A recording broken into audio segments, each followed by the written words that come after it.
Alright. I think we're live. Let's do this.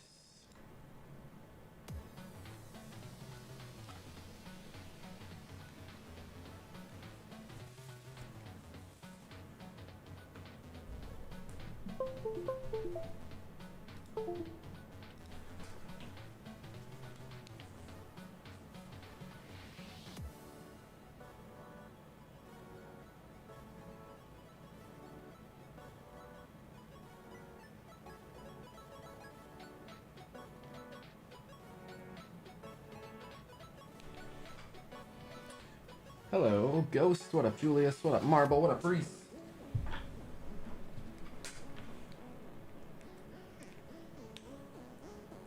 What up, Boy Elite? What up, Apocalyptic Tim? What up, Kitty Cow Cat Meow?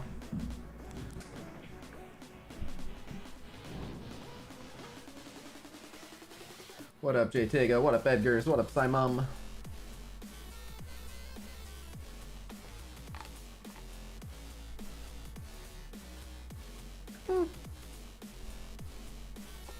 Try again.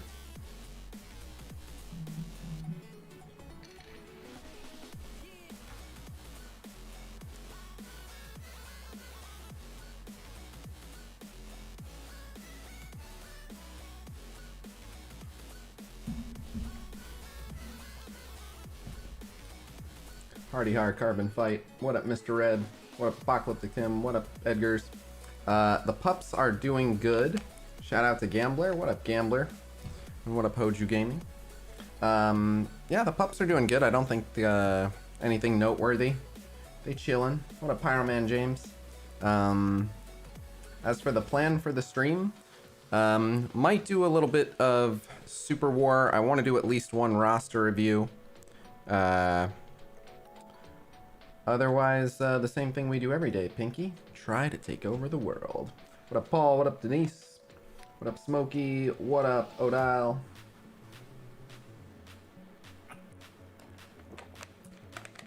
I might try to, like, I have energy and I have time and I'm free to really get into the stream today. And I feel like I could stream for a while, but I have some stuff due the day after the patch and some stuff that I've been working on that I want to get done by roughly the first few days of the patch. And tomorrow is, I'm just going to be streaming all day for the new patch. So as much as I want to stream all day today, I might, yeah. That's weird, T-Ball. I wonder why that is. I'm going to send out a blast. We'll get it going. And War in the morning. If you're taking to Gear Tier 14, I'll show you. I have a ton of characters at Gear Tier 14 these days. But I got a good amount of the way through the status effect infographic. I guess I can show you guys that real quick. Keep in mind it is only partially finished, but that's where I'm at so far. Obviously some things overlap the bounding boxes, but I'm probably gonna like rearrange where everything goes. But as I'm doing each status effect, I'm trying to limit it to like what is the absolute minimum critical information that has to be, excuse me, in there. So what I'm probably gonna do, if you can imagine this, is that area on the top left that has like the title and everything, I'm probably gonna raise that up and have that be its own line. So I'm just gonna extend the entire image by like another row. And then so far I have two that are just longer than all the others. And that is Bleed and Assist Now are just longer. If I can avoid any of the rest of them needing to be longer than all the others, which I think, and again, I'm figuring it out as I'm doing them, but if I can avoid any of the rest being super long, then those two empty spaces can be used by the two long ones, and it'll be a perfect, what would that be, 6x6? 6x6 or 6x5? 6x5, I think. And then I'll have the whole top area for the title and a key and links and logos and all that. So that's where that infographic is looking. Should be another day on that, and that should be done. And then once that's done, doing the video on it won't be too crazy. I did get some good sleep for a change. Although, you want to hear something funny? In my delirium last night, I thought Alliance War was this morning. So I woke up extra early. I woke up at 7:45 and was like, gotta do war, gotta win this bet against Dirk. And then I pick up my phone and it's like, war starts in 20 hours or something. And I'm like,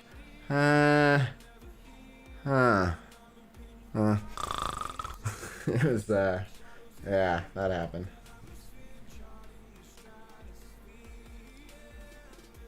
I went back to sleep pretty quickly.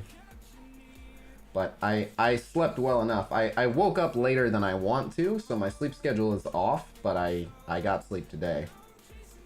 Yeah, I know.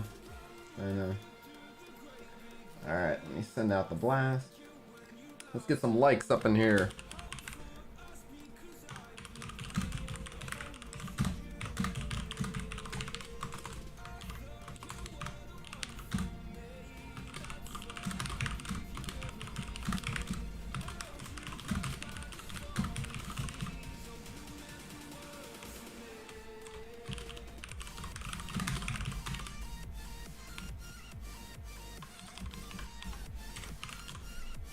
Alright.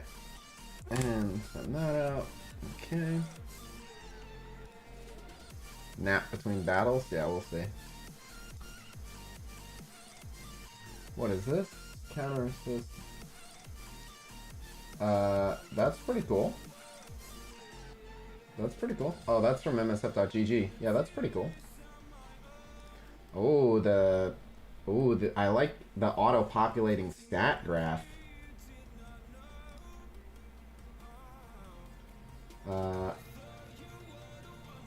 Correct.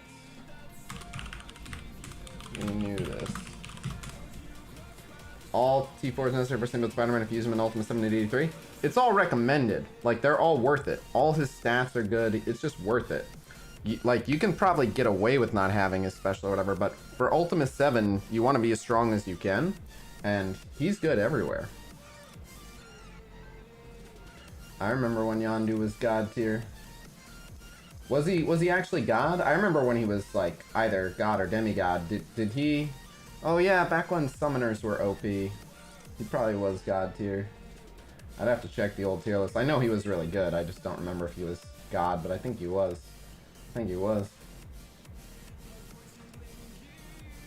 What order for Symbiote Spider-Man tier 4? Check the Orange Essentials infographic. I believe it goes passive, basic, ultimate, special, but it could go passive, ultimate, basic, special. Yeah, you gotta check the infographic. What up, Liverpool? Can we get some likes on the stream? Yeah, Mr. Sinister's fun. Man. What up, Zombie Pool? I'm good now. I got to bed early. He can only gain assist on other people's turns, but yes, he can randomly assist anyone.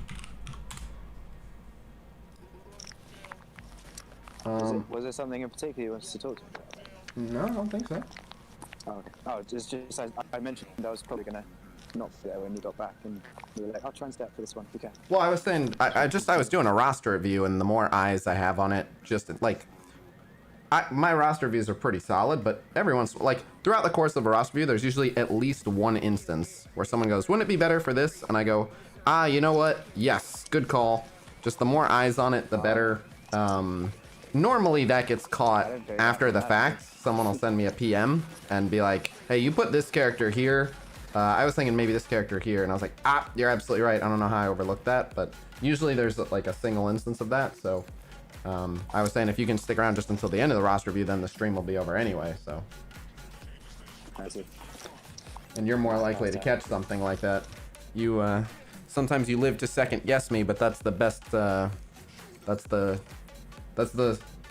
most generous thing I can think of. I'm not joking when I say that. I want to have a bunch of people who question. No, what are you talking about? I see what you've done. I had to think about it. T-Ball, I believe they do copy the duration of them, but the one that's been acting weird is Mystique has been copying the duration, and then Sinister when he takes all of the positive effects, he has not been. When he copies everything from Mystique, so that's a weird one. But 9 times out of 10, when they copy effects, they do copy the duration that I've noticed. What up, Donald? How's my audio, by the way? It's raining. Don't hear the rain, so that's good. That was good. I hear it. Oh, I was wondering what that. I thought it was static. Yeah.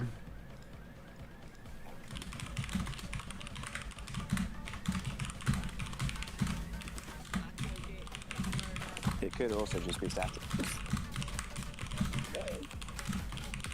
I mean, it's not real What up, loud, Ed? but Yeah, there's something about the Mystique Mr. Sinister one where, like, when Mystique does the basic, I think she is, like, she'll steal, like, a 2-stack death proof and a 2-stack defense up and all that, I'm pretty sure. I can see because it's on my arena team. And then Mr. Sinister, it doesn't say, it just says transfer all positive effects and then spread all positive effects. So it's a weird one. I should probably upgrade his ability. Oh, I just realized 3 mutant or clone allies.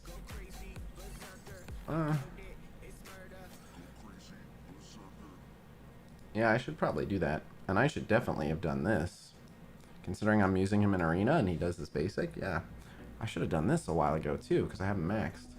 Man, oh man. Yeah, I don't know why I never did his basic. I gotta be honest. For how hard he hits and then I'll... Oh, no, it's only 16.8 damage, but... So, it'd be another 8k on his basic. That ain't bad. That ain't bad. And he usually has offense up. What up, Knicks Games? I mean, yeah, I should probably max this guy out. Although, we're getting Squirrel Girl tomorrow. She might need a T4 to function as well. Dang it. Sorry, Sinister. Sinister or Squirrel Girl? I thought that would have been an easy choice for you. Well, either way, I want to be able to demo what the new character can do. We can get 2 T4 abilities for $30. So we'll see if we get $30 in donations during the stream. I'll buy one of the T4 offers, and then we'll have 2 Don't you T4s. dare put T4s on Squirrel Girl. I still have to demo what she can do. Fuck that. Just pretend she wasn't there. I can't. You have 40 minutes to buy that offer, I think. Okay, so we'll see if we get $30 in the next 40 minutes. When is Maul going to be in the Red Star store? After his second event, which is in September. Good thing I got him at 4 the first time around, man. Yeah. Same. I tried so Excuse me, hard what to up, Sam? for hire. I hadn't saved up a lot. I think I got quite lucky. I'm almost done. I saved up a decent amount. I got 4, kept pulling. I pulled a 6 red black bolt and a 7 red blob. So I didn't. Well, that's not came bad. out pretty good. Yeah. Not what bit it while was before you aiming get for, but it definitely worked. 7 gold star on gold. That's a long ass time. Ugh. Oh, You yeah. can still hit him in the orb, but yeah, they make it a long ass time so that you go all out. Pretty much. Especially since I'm not going to be able to buy them from the arena shop anytime soon at all. I should be able to get black and ebony to 7 next time they come around. Someone asked Nice. how many gear tier 14s I have. I'm sitting at 28 people at gear tier 14. When is Negasonic and Domino going to be in the Red Star shop? When they become farmable in some way, shape, or form. They haven't said. So, unfortunately, Well, lately we don't they've know. been throwing people in the elite shop before they're actually farmable. Like, most of the Black Order's already in there and they're not farmable. They T-Ball, thank you for the $5. I think, well, they did. That rule came in after Corvus anyway, so Corvus Yeah. was just because of the previous rule. And then they did throw in colour earlier, but I don't know why. I do That was want to just an put exception for him. the T4 in this. Ironheart, no, she's just an orbs. Okay. No, I have 28. I have 28 gear tier 14. But the reason for that is once you finish Dark Dimension 3 twice, you get just an insane amount of materials to take tons of people to gear tier 14. So it's not that I've actually farmed this much more than you. It's just very easy once you finish DD3. Before I finished DD3 the first time, I think I had T-Ball, thanks again. What did I have? I had before I finished it the first time, I had 12, I think. I had 6 or 7 global. I had at least 3 cosmic. I might have had a 4th. You definitely have 4. Okay, and then I ultimately had 3 for city. Yeah, so yeah, like 12 or 13. My weakest character is Ravager Boomer, 26.5k. How dare you disrespect the boom? Here comes the boom to the bottom of the roster. But I actually have enough. If I wanted more gear tier 14s today, I have enough materials to take more people to gear tier 14. I'm just saving them. But let's see. For example, yeah, like here, I could just make Quake gear tier 14 if I want. That's just one example. But Pyro, I could make gear tier 14 if I just had his uniques. So for 15 bucks, I could make a gear tier 14 Pyro. Namor would need the levels. Is my Namor really only still level 70? I want to take him to 75, but again, with new character tomorrow, I'm going to save the gold. Yeah, Koye I could make gear tier 14. Not that I'm going to, but just showing you guys, like, you get a lot of mats when you finish BP. BP would be fun. I ran out of SBCs to take more to 14. Would you take live pool to gear tier 14? Nah, that's definitely a waste of the gear. Fuck you. See? Because the problem is when he counters, he just goes, fuck you. Like, his counters are so weak, so it's not really worth it. Alright, I'll go. That was good. I'll give you that. Thank you. Great assists today. Yeah, yeah. Oddly, right? It's supposed to be the same attack. Here, let's test your knowledge. Do you know in the code what the counter and assist attack is called? I do not. It's called a safety attack. Go figure. Really? Yep. That is strange. It's called the safety attack because after it happens, you're supposed to do the safety dance or something. I don't know. Your initial thoughts on Beast Kit? I need to see the numbers. It has a lot of promise, but how fast he is, how much health he has, how hard he hits are gonna have a lot to do with it. Why would it be called that? Just in the code. Things in the code are called weird stuff. And some of it is based on old names. My favorite one that's still in the game, everyone knows an assist. So when you see Kingpin, chance for an ally to gain team attack. The fuck? What the fuck is team attack? It's an assist. They just never changed it from saying team attack, which is why my status effect infographic has to say assist now and then in parentheses team attack. Because it's the same goddamn thing. They change the names of stuff all the time. And then they also just say stuff wrong too. Like, bonus attack is unavoidable. No, it isn't. It can miss. It just can't be dodged, and it's unblockable, which they didn't include. So, wording's tricksy. Training wheels protocol. Yeah. I don't know why it's called a safety attack, but it's called a safety attack. But there's all sorts of stuff. What up, Duck Dat Trong? What up, Balvin the Anonymous? I'd have thought it would be a football reference, but I'm not really sure I understand the reference. An American football safety? Yeah, there's no safeties in soccer. Shows what I know about soccer. Alright, didn't fall too far in arena. Trump, I might play a little bit of Super War tonight, we'll see, but I really want to finish that infographic tonight, and I have a very real chance of doing that. Alright, so I'll be back in 2 seconds, and then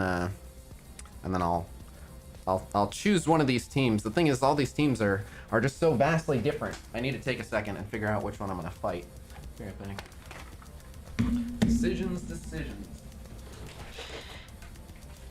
I assume he has the options of several different black orders.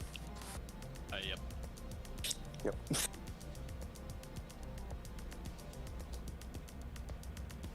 Interestingly enough, only like 3 other people in my arena, other than me, are actually using them. That's because you started like 2 months ago. No. I started in October. I've been playing almost a year now. It's possible So- that I exaggerate sometimes, alright? Something, yeah, Drax was streaming for a bit. So something that, Asian gacha games do a lot.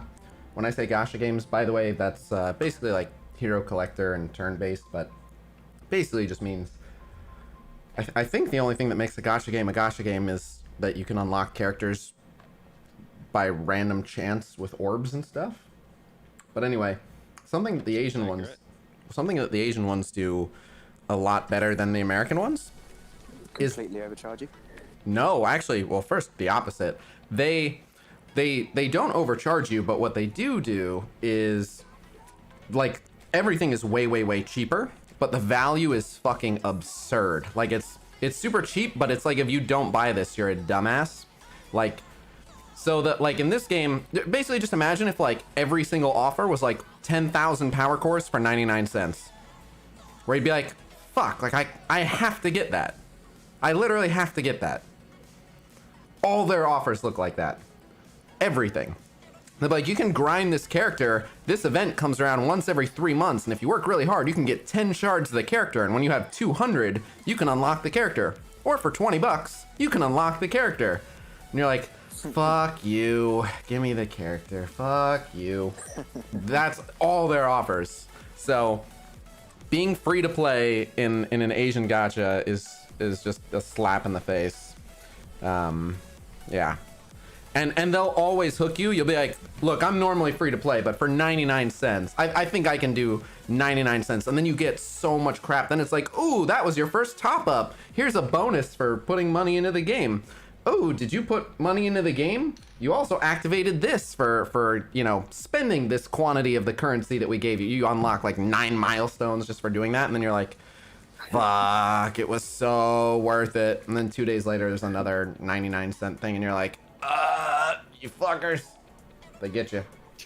But, so yeah, so Asian gacha games are ruthless. But what I was going to say was one thing I do like that they do is, like, we just had, like, that Chimichanga milestone event. They always have, like, 19 events going on simultaneously. Like, at any... There's just always events. So you literally... You just can't stop finding things to do. But a lot of them are simple. So, like, I'll give you an example. Like, you can imagine one, and Super War is starting to do some of these, where the event will be like, you literally just click it, and then once a day, you get to roll some dice, and depending on what your dice land on, you get a prize associated with the score you hit. And it's totally free, and it's usually a good reward. And then obviously, if you want to pay the premium currency, you can do it again and do more rolls of the dice. But nothing, there's no alert or anything that tells you like, hey, don't forget, roll the dice today. It's just hidden in there. Like, you'll have to like go to like events and then look at all the events and then click that one. And so, yeah, they always have like 19 of those. So you're always just like, ooh, I got this. Ooh, I got this. Like, you just always feel like you're just accumulating this Scrooge McDuck amount of wealth. So it's pretty nuts. Here, everyone's like, ooh, that Chimichanga milestone event was so fun. And in an Asian gacha, there's like 19. I'm not here saying that was so fun. Completely ruined my week.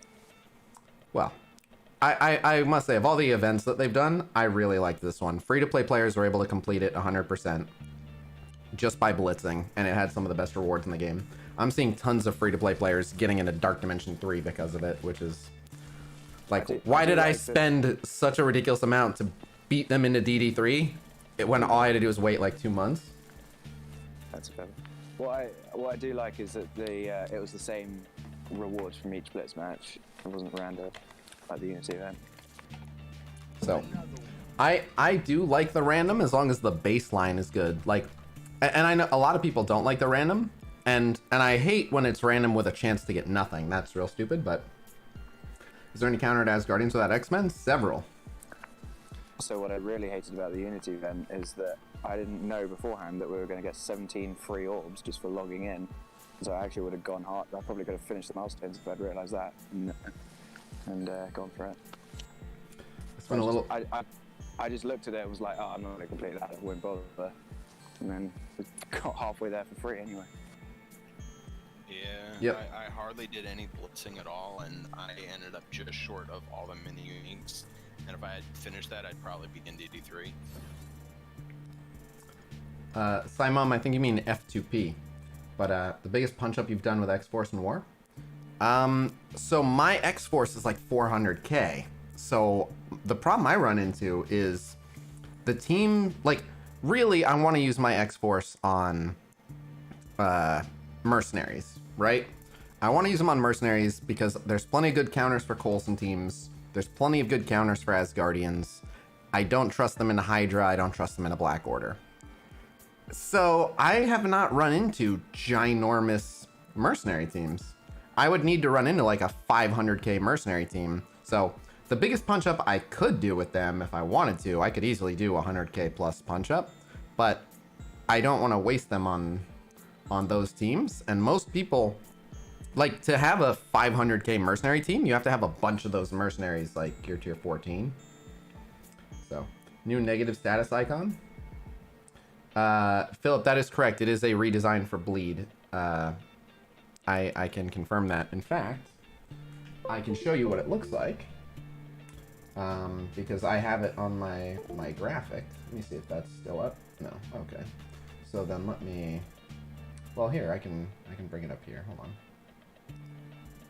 I'll pull it up for you. But yes, it's Bleed.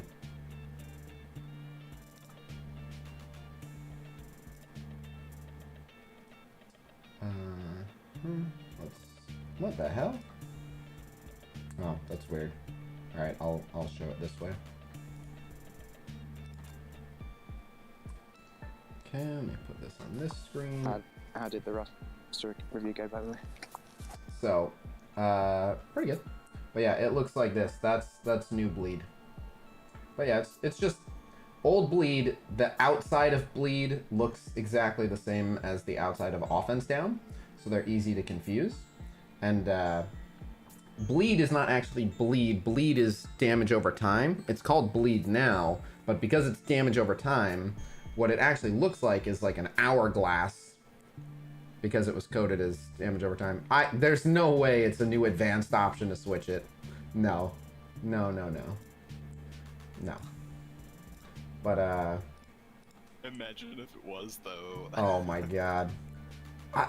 Like, people keep asking what is the new advanced option, and I don't know, but I can't, like, the last one was so ridiculous that I don't know. I'll never be able to guess, because the last advanced option was no loading screen to jump here, which, why would anyone ever want a loading screen for that? There's just 0 people who want that loading screen there. It makes no sense. Why did I have to toggle on, please don't cock block me with a loading screen there? That should be a duh. So I don't know. Should Corvus Basic go through and evade? I'd have to look. Does it say? I think there's something to, like, if Proxima is an ally, it can't be dodged, but that might be the assist or something. I'd have to look, but I think him and Proxima have, like, a if such and such is an ally, it can't be dodged or something. Yeah. So we're gonna try the patented Duarctic counter team here. No offense down on Magneto. That's real good. Oh no! Missed Thanos. Uh-oh. That's not good. That's not good. Alright, but we did get that taunt, so that's good.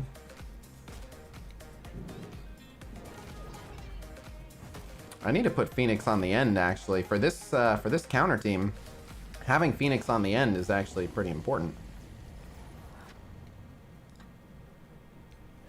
Dang, he's almost dead. What, Ultron behind her? No, probably Sinister. He takes a hit well. We're gonna... Yeah, yours does. I mean, Sinister's like a tanky support. If you have a baby Sinister, he won't, but even without a giant Sinister, his whole thing is he has a big health bar because he keeps giving it away to all of his allies. So. Oh, he actually reduces his health when he uses that? His passive is something like, if he's above 50%, he gives 10% to Marauders or something. Oh, I see. Something like that. He's a healer. He does a lot. But yeah, so Mystique... Oh, no, okay, so Mystique only got one turn of defense up, so maybe it's Mystique's fault? I feel like I've seen her copy multiple in the past, though. Also, holy crap, that killed my Ebony clone. That's not good. And again, he didn't get speed up, so that's not good either. I'm afraid she's not going to copy what... Yeah, again, she didn't... Okay, good heal. No, he didn't copy multiple either. What the hell's going on?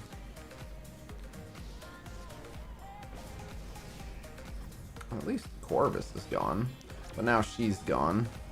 Yeah, this is real bad. Keep giving them barrier. Finally. But there's not enough people left for this to make sense, I don't think. I would have liked someone who would have hit him harder, but that's okay. Sure, you can extend all that. Ow. I think Thanos is gonna kill everyone. Aw, what a dick. Well, we'll see if we can pop her, but... Yeah, sure.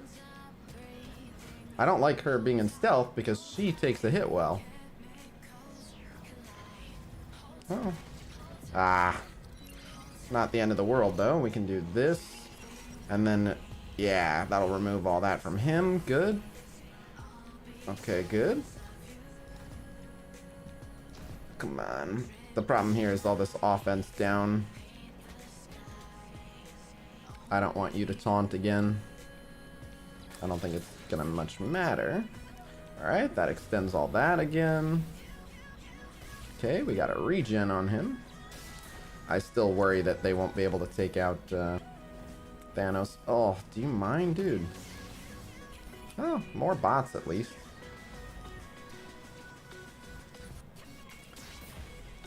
Is Sinister going to survive his bleeds?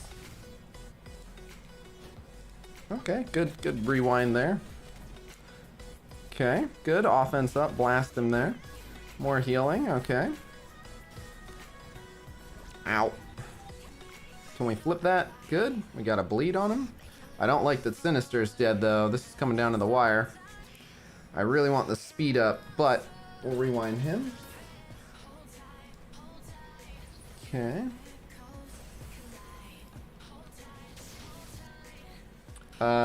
Yes, Marvel, we're not talking about the quantity of debuffs she will clone. We're talking about whether or not she is successfully cloning the count. She's taking the death proof, but it was like a 4-turn death proof, and she's only taking a one use death proof. So, all right, got that win. I'll take it. People saying F. People stream crash. It's not crashed. It's still going. However, it is all pixelated. And you can't really It looks fine on my end.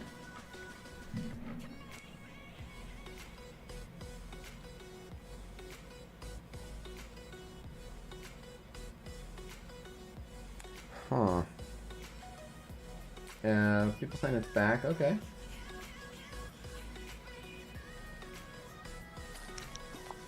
Super Wars tonight? We'll do what? Are you playing Super Wars tonight? Possibly. People saying way back. We didn't go anywhere, but the bit rate that YouTube is receiving is not right. What's this here? I don't think that's it. let's see if we can get chat working. No? Does not appear chat wants to work. Okay. Well, we tried.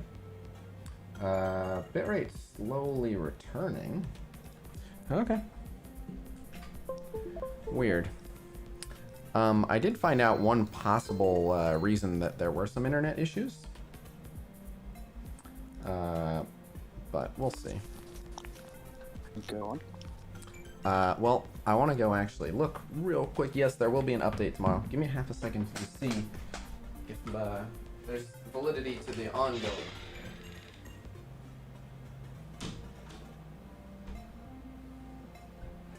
Alright, not this time. Upgrade somebody to 7 volt. So, I'm sad.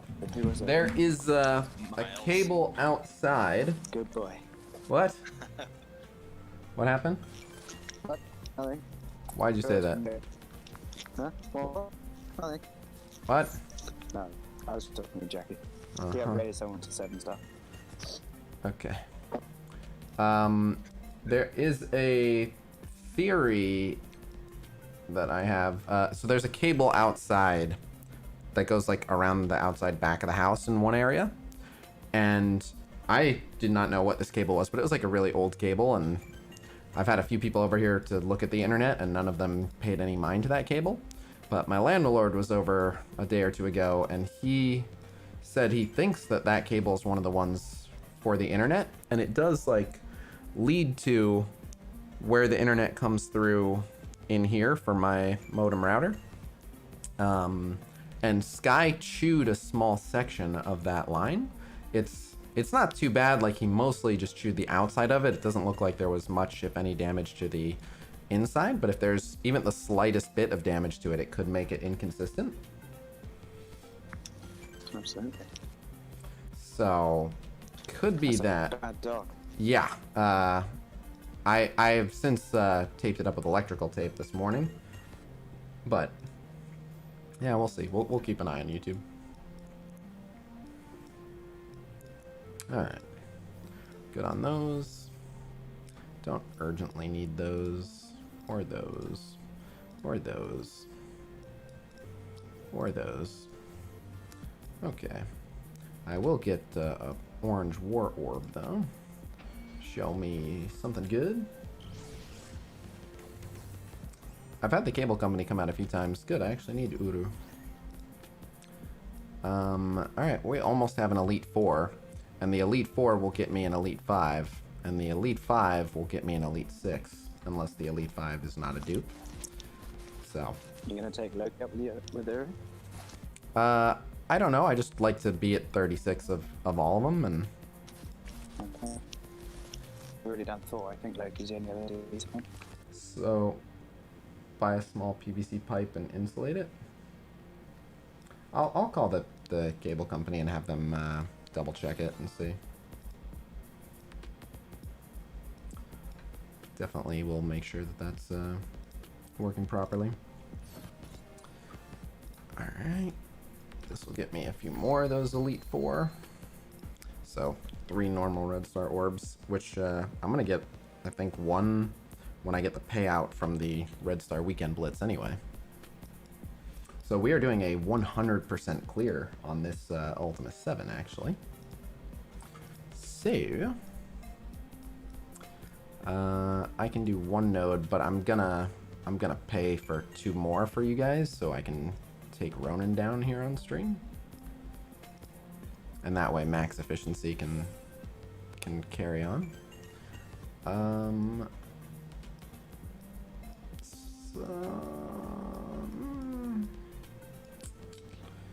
Yeah, better safe than sorry.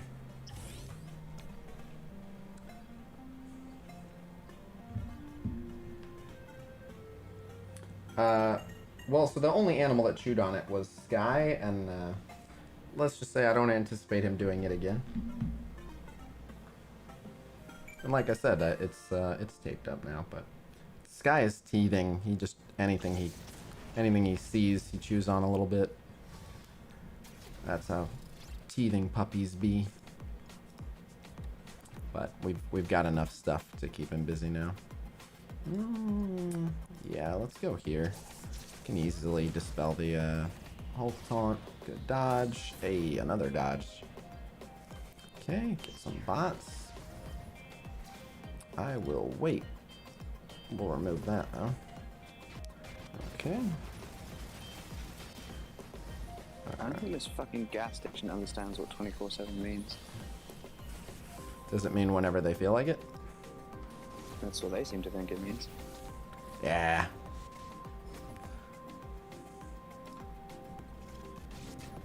It says 24/7, but it's closed. Yeah, Squirrels and like, raccoons it's- exist, but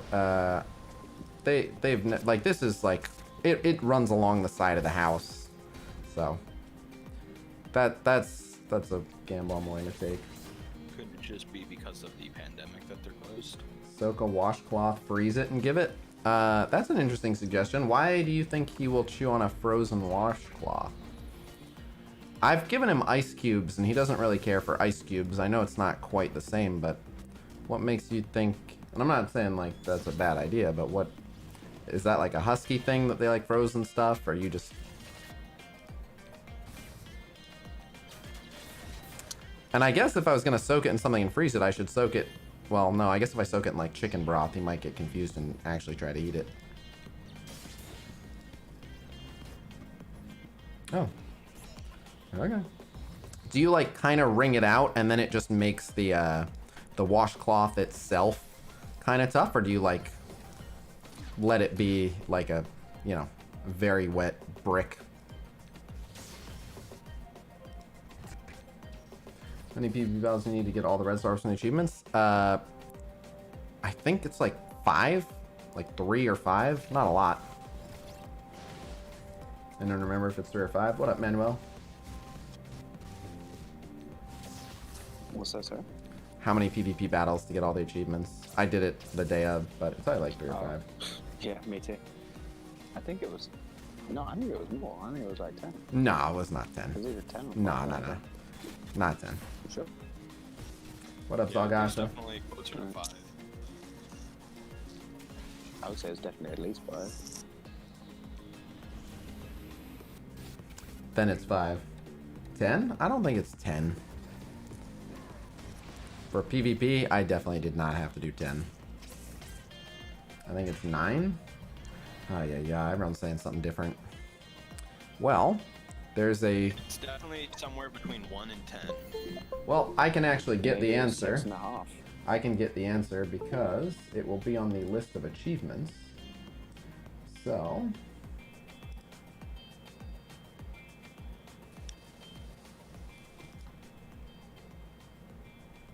But once you complete the achievements, they go away. Yeah, I was just thinking that. How many people still have that achievement viewable? What? How many people that listen to your streams will still have that achievement viewable? 1, 3, and At 5? least one, obviously. But It's 5? Again, I can just check the list, but... Soak it in Kool-Aid? Right, but again, I worry that he'll actually try to eat it. But...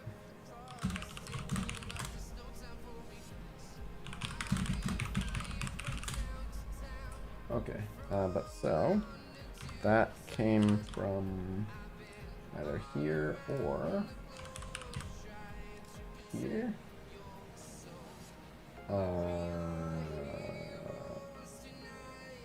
Where? Oh, I sent it here.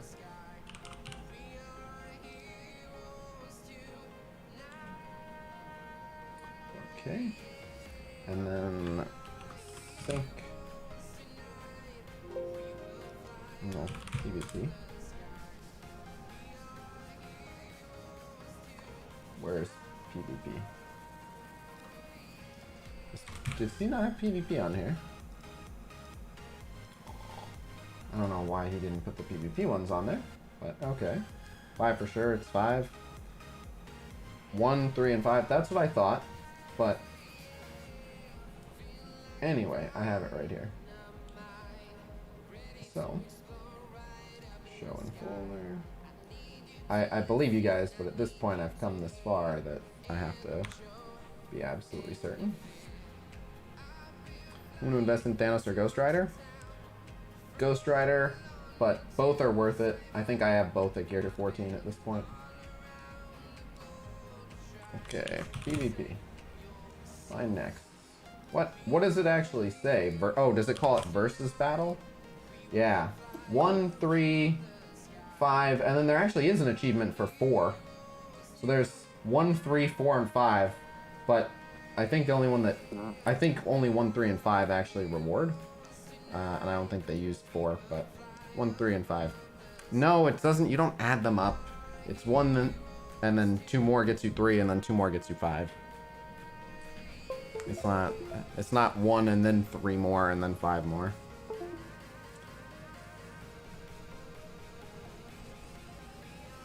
But alright, so yeah, like I said, I'm gonna pay to hit these. Could you imagine how long it would take to do the login days? Oh yeah, if that's that right, yeah. If it added up. Yeah. Or spend the gold, or any credits really. Well, I will try it. I'll let you know how he likes it.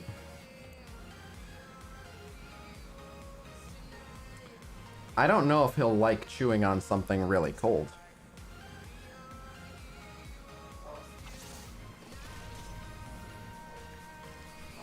Oh, not having her special, that's not good.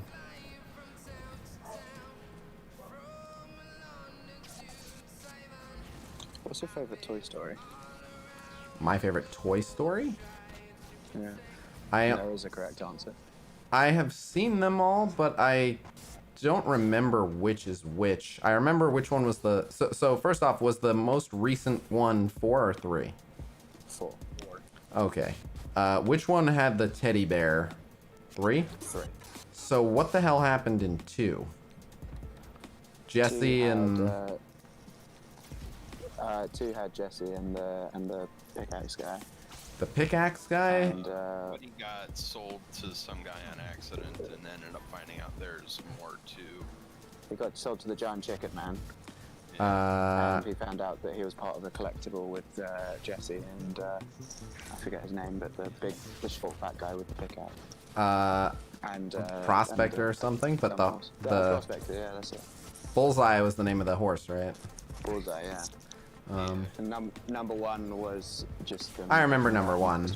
Number 1 I watched a lot as a kid, I think, and then so number 3 is the one I've only seen like once, and then number 4 I guess I only saw once because it was recent. I haven't seen 3 or 4. So 3 was not good. I'll say that 3 was not good. Boo. What boo? Him or me? Boo you. Boo both of you. You liked 3? Why? It's not my favorite, but I like 3, yeah. Eh. In fact, it's probably my least favorite, but it was still good. If it's your least favorite, that's too much. I don't really. I guess I gotta go 1 followed by 4. 1 just because 1 was the classic. 2 is forgettable, I think. 1 and 2 in close, but I still think 2 is the best. Oh, no, 2's pretty forgettable. No, you're right. Huh.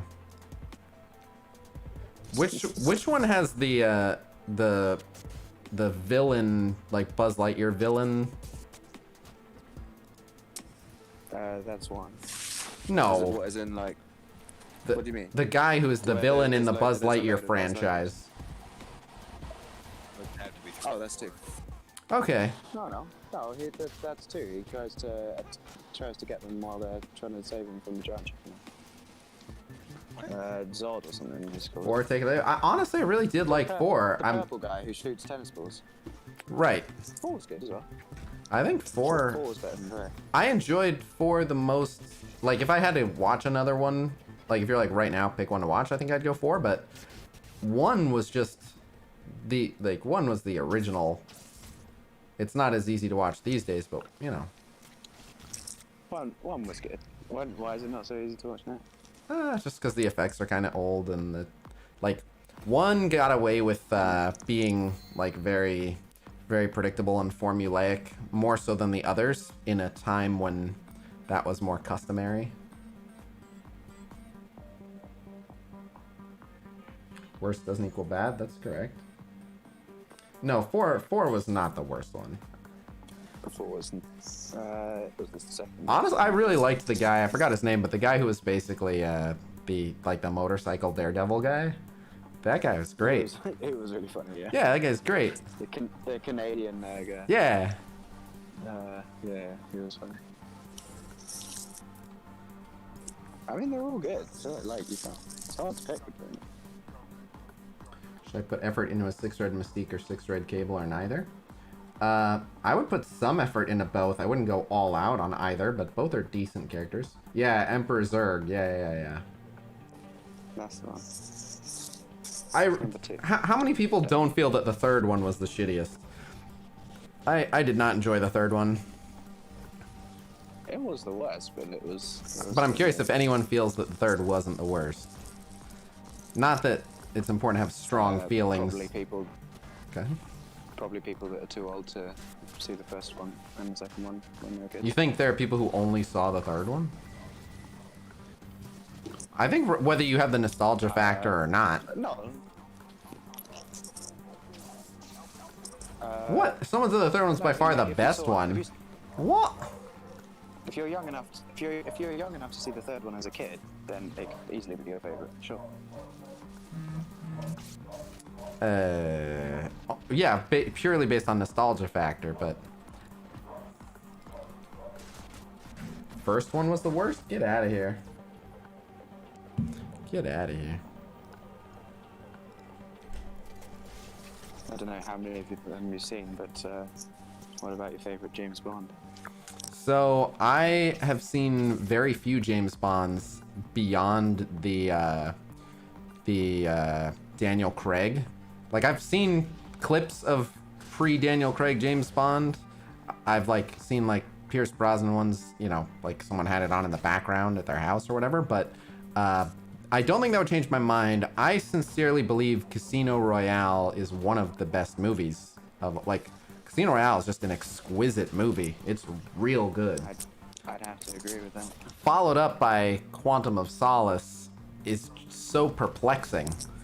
Quantum of Solace had some... Good way or a bad way? Quantum of Solace was nowhere near as good. Not to say it was... I thought you were saying followed up, and it was like you were about to say that it was also a really good movie, which I would disagree. Right, no, I can't believe that such a good movie was followed up by some, just one of the things that made Casino Royale so good was it was very, very realistic. All of his methods for detecting stuff and his capabilities and, you know, how believable the villains were and their organization and their motivations, just everything was very, very believable. That movie could have held up not as a James Bond movie, it still just would have held up as a good movie. And then Quantum of Solace just had a bunch of really just far-fetched, overplayed action tropes and a incoherent plot and just a lot of nonsense. Quantum of Solace was still better than Spectre, though. I really got bored by Spectre. One of them was just appallingly bad. Oh man, 2 kills here. One of them was just appallingly bad. Probably Spectre. Skyfall was pretty good. Which one was what? So I don't think Skyfall was the one where they go to his childhood home in Scotland and M dies. You liked that one? Yeah. Oh, for me that one was bleh. Nah, sorry. Ugh. That one was the one where they tried to retcon haha, this one evil villain was actually behind all of it the whole time. As soon as you do that, it's fuck you. No, that was Spectre. Oh, was it? Okay, I'm getting them confused. But I remember going to the farmhouse and stuff, and I just remember being this is... They fucking classic Aston Martin DB9 in it. How can you argue? Oh, well, if he had a nice car. Yeah, so I've never given a shit about the cars. I know that's part of his whole thing, but I've never given a shit about... It's the first time they went classic is Aston Martin, so just a brand new one. Was Quantum of Solace the one where they introduced Q? Well, hold on. Which was the one... No, Q was... Which was the one where Javier Bardem was the villain on... That's Skyfall. And you hated Skyfall? No, I hated Skyfall. Oh, yeah. Not as much as Casino Royale. Wait, that's... So, hold on, that was the same one where M died? Yeah. Why did I think those were 2 separate ones? Yeah, we are. Skyfall was okay. Why did I think that the M dying was in a different one? I have no idea. Yeah, M7's like, I died? Yeah. Yes. But... Q's in all the Daniel Gray books. No, he was not in the first one. He's not in Casino Royale. Are you sure? Yes. Hmm. Yep, Q's not in Casino I Royale. hadn't remembered that. But, and which one's Moneypenny in? Quantum? Or a different one? I don't remember. I'm guessing Quantum is the one I've seen the least, and I don't remember. But anyway, Casino Royale is 5 times better than any of the others. It's not even close. Like, Casino Royale is just really, really, really good. It upsets me how good Casino Royale is, and then that none of the others are even half as good. Like, I was so on board. You don't understand. Like, people used to rant and rave about James Bond and how awesome James Bond was, and as a kid, I was like, he's a guy who wears a suit and he fires a gun and he's like a secret agent. This is a pretty played out trope. Maybe back in the day, James Bond came up with that trope, but in modern day, I was like, I'm sure you are way cooler than James Bond. It doesn't matter if I'm cooler than him. I just thought that peak cool for James Bond wasn't that cool. My name is Insane Casino because Insane Native passed away.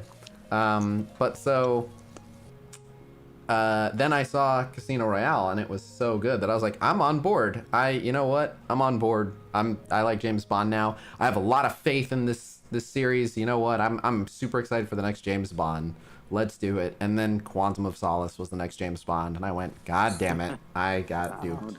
Yeah, you had me on board, and then. What's the? It's one of my favorite lines, but I keep forgetting the exact wording of it. But it's when he's getting tortured, and he's just like, and you're just here tickling my ballsacks. Yeah, well, so I did like when he's like, if you don't mind, I have an itch. Oh, yeah.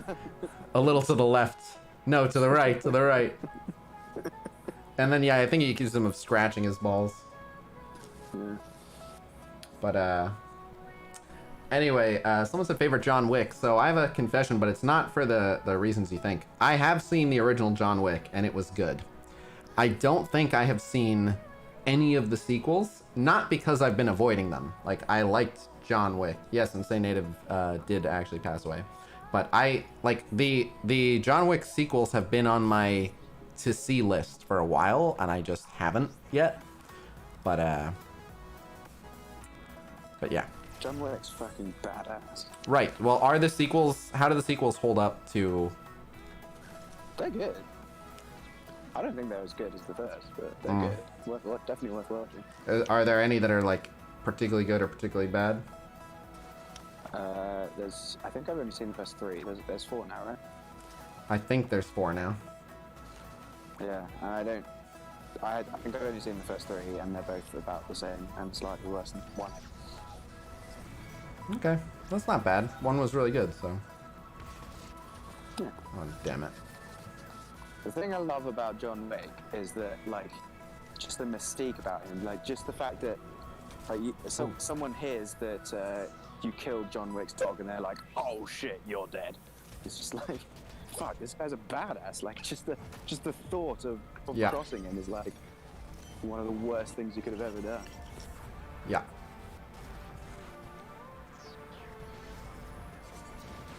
Wait, what? This is a weird match because there was a crit early on that made them go early. So I don't know what the heck is going on here.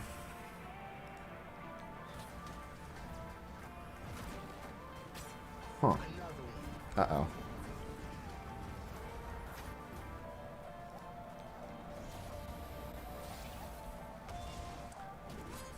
Two is a bit worse than 1, but 3 is way better than 1 or way better than 2.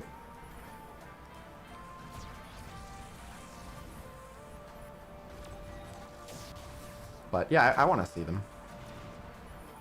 Oh no. So, did he... Okay. That's weird. Oh no. Oh god. How did this go so poorly? Was it really just that speed up that doomed everything? My god. This went maximum bad somehow. I'm curious how strong the Thanos is, but yeah, this is over. I might just go back to using the Ultimus counter. Now that we know that this counter works pretty well for people that don't have Black Order, I think I'm just gonna go back to using the Ultimus counter. Because for me it was way more reliable. I started using this team just so that people watching wouldn't be like, oh, of course he just beats Black Order because he has 5 Red Star Ultimus. How about showing the rest of us how to beat it? So that's why I started using this team. But I do think the Ultimus counter is slightly more reliable. That, and I have the characters for the Ultimus one slightly stronger. But let's get this over with. They're dead. Alright, it's after 5. So, we get to see what's new. There's only 2 real options, but what's your favorite Die Hard? Oh, you ready for fucking controversial as shit? Oh, you're not gonna say 2, are you? No. But I expect some backlash. Yeah. Fuck off. Dude, I love Justin Long. I love Justin Long, and isn't that the one where it's Kevin Smith, Command Center? Oh man, that movie had so many. He's like, you just took out a fucking helicopter with a car. Like, yeah, that's what I do. Like that's when Die Hard started laughing at itself for what it was. Like, yeah, no, we're a pretty ridiculous series, but Justin Long makes anything better. I'm sad I haven't seen that guy in a while. What is he doing these days? Yeah, Warlock. Yeah. Yeah, dude, that, oh my god, that section alone made the movie for me.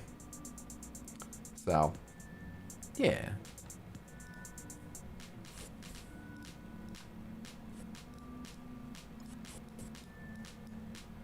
I'm now going to disregard all your opinions on any previous discussions we've had on films. So you want to hear something else?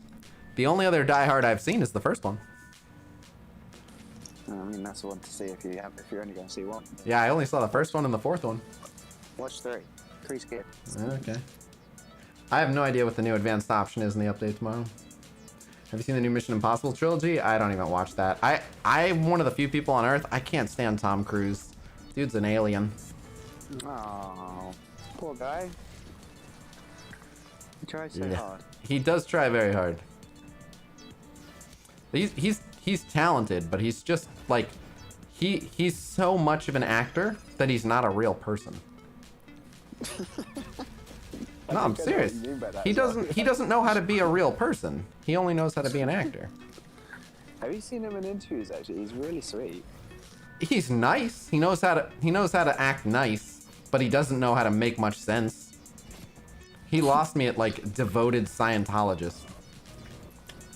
But yeah, that's kind of his weird thing, but well, that kind of spills over into almost every aspect of his life. Like, I'm sure I could hang out in a room and get along with him, but he's just not a normal person. Yeah, he does all right. Like, I've seen movies with him in it that are all right, but he's not a draw for me. If you're like, oh, you gotta see this movie, Tom Cruise is in it, I'm like, I don't give a shit about that.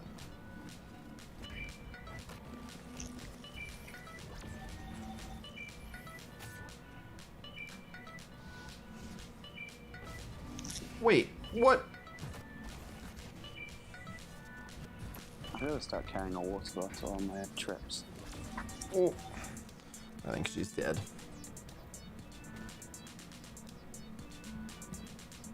Yes, she is dead. Nah. GG.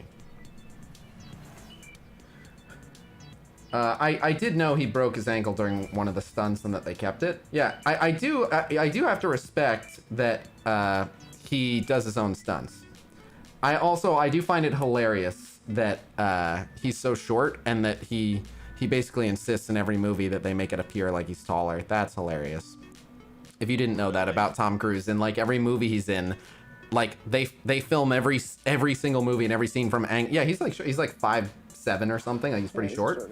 And so they always as well in Batman. They always have him like standing on top of boxes when he's like making out with the lead female in the movie, just so he looks taller. Yeah, they do that a lot.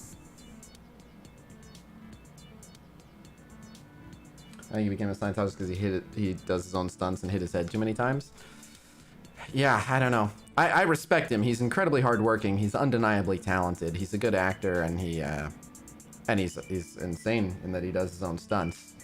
But he's a supporting actor in probably one of my favorite movies. Which one? Rain Man. Never seen it. I know what it's about. I know what it's about. Never seen it. Shame. Good, very good movie. I actually, it's one of those ones where I'm like, I want to see that. Oh, well, Jackie Chan is one of my favorite human beings alive. Yeah, like it's cool that, That's because you're racist, though. Well, you should probably give people a context for that, but it's because I have Asian envy. Has non-Asian inferiority complex. Yeah, I have Asian envy. But yeah, Jackie Chan is amazing, and so yeah, I could give a fuck about Tom Cruise doing his own stunts when Jackie Chan has broke every bone in his body like 5 times doing the most ridiculous stunts. I think the first movie I ever saw with Jackie Chan, he broke his ankle jumping from one building across to another building's balcony. I really like Jet Li too. Jet Li took an interesting turn in his personal life, but I still really respect Jet Li. Jet Li's at the end of the day still a very talented martial artist, but Jet Li, like, in his midlife crisis came in the form of like him and his loved ones were in an area that got hit by a tsunami, and like fortunately there happened to be like emergency workers on standby to help him get out alive, but like he almost died, and then he decided literally from that moment on, I am dedicating my life to raising money for tsunami relief and helping people understand how not to get hit by the full impact of a tsunami. And now he's just like the #1 anti-tsunami human being on the planet, which is respectable. I wish I could still see him in movies, but if he's out actually saving lives, so be it. Well, so you say once Jackie Chan started doing American movies, he basically stopped doing stunts. So that wasn't Jackie's. Well, they did start, like, every movie they got more and more like use the wires, use the safety harness, use CGI, all these things, and Jackie has said, like, I hate all the red tape. I hate not being able to just do the stunts. In America, they're so afraid of an injury on set and getting sued and all the legalities that they won't let us do the stunts anymore. They make sure everyone's like all wire work and padded up and everything. I don't think it's fair to say Tony Jaa is better than all those. Tony Jaa is good, but I don't think he smokes. Like, Tony Jaa is great, but to say he's way better than Jackie Chan or Jet Li, like, get out of here. That's crazy talk. I don't know who I think is better, but none of them are way better than the other. They're all insanely talented. There is no... I haven't seen enough. Go ahead. I can't stand Chris Tucker, but I do still really like the Rush Hour movies. I don't mind Chris Tucker.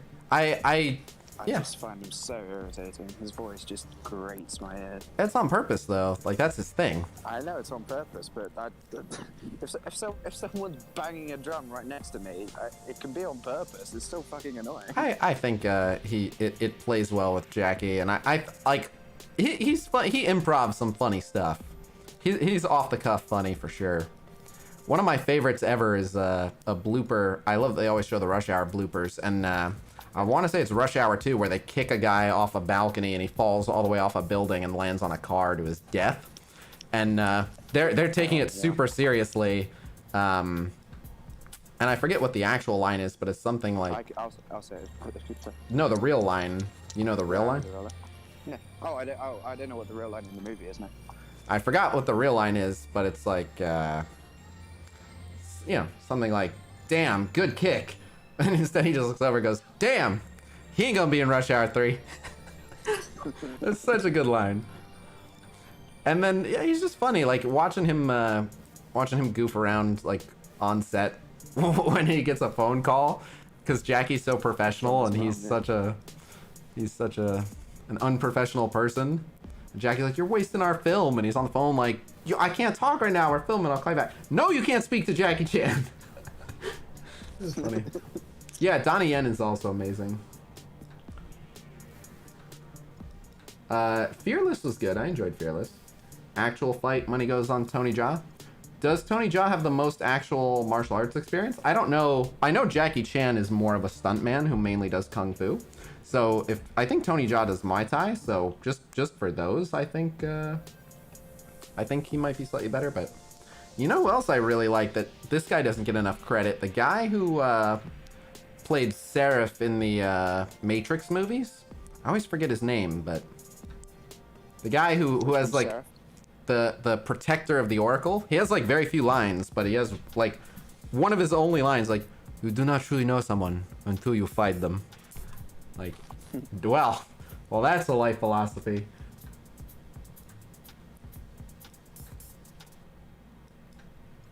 Check out Jackie's interview where he makes fun of his son being too American. Which one came? I think wasn't Shanghai Noon the first one and Shanghai Nights the second? I don't remember which was which. I think it was Shanghai Noon. My martial arts is not for fighting. It looks good. Yeah. No, Jet Li knows he's an actor, and I saw it's today it's probably one of like the best comedy movies around. But back in the day, it was sincerely badass. Was Cradle to the Grave, which was another attempt at the Rush Hour formula, but it was Jet Li and DMX, and it also had Aaliyah, I think, was in it as well, and oh no, that was Romeo Must Die. I'm thinking of a different one, but anyway, it was Jet Li and DMX was Cradle to the Grave, and there's a scene where like Jet Li they're like conducting an investigation and they go into an area where there's like a bunch of amateur cage fights happening, and somehow over the course of like the investigation, like, you know, some bad guy basically like throws Jet Li in the cage and like forces him to fight, and Jet Li ends up like beating up like 5 or 6 cage fighters. They kind of run at him one at a time, but he ends up like beating up all these giant cage fighters, and Jet Li's not that big of a guy. And I remember seeing a behind the scenes interview with Jet Li where Jet Li was like, yeah, for some reason in these American movies they want to make it look like I can beat up all these guys, and every single one of these guys would beat the shit out of me. So he's like, I'm thankful this is a movie. I don't want to fight any of these guys. And I was like, that's my man, Jet Li, which he probably would do okay at hold his own, but you know, that humility that comes with true martial arts was like, dude, this guy's fucking huge. I don't want to fight him. I'd really rather avoid it. Yeah, Jet Li doesn't walk around, you know, loving the smell of his own farts and telling people he's a martial arts god. And neither does Jackie Chan. Jackie Chan's like, dude, I jump out of buildings and fall off of stuff. I'm not that talented. I've broken every bone in my body like 5 times. I'm just the guy that's willing to do that. You know, I'm surprised there aren't more stuntmen who have SIPA. Even though SIPA's really rare. There's only like 6 documented cases of it in the world. What is SIPA? CIPA. SIPA is congenital insensitivity to pain awareness. Yes, it is incredibly rare. But yes, that's actually where I found out about it. But yeah, there's a legitimate genetic disorder where you cannot feel or process pain. Now, it sounds amazing. It sounds like a superpower, but that's because you know pain and you would love to turn it off. But people who have SIPA have never felt pain, so it's actually really, really dangerous because they don't know when they get really fucked up. Like if I fell on my ribs and like one of my ribs like punctured one of my internal organs and I was like bleeding out, I would know like something is wrong. Get me to a hospital right away. Someone with SIPA just gets up and walks around until they collapse, and then they're like, why am I collapsing? And then they just die. Oh, wow. You trained with a guy who had that and didn't feel chokes, joint locks. So you had to tell the guy when he's beat? Did you ever lie to him and be like, no, I'm about to break your arm. Just trust me. I'm going to break your arm. Tap. Did you ever lie to that guy? But yeah, one of the things that I remember hearing about people see was like as babies, they'll like suck on their thumb and chew their thumb, and they don't know to stop. So they'll like chew through their fingers and stuff because it doesn't bother them.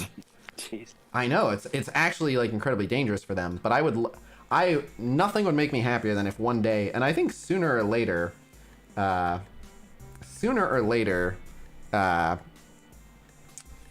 they will figure this out, like how to.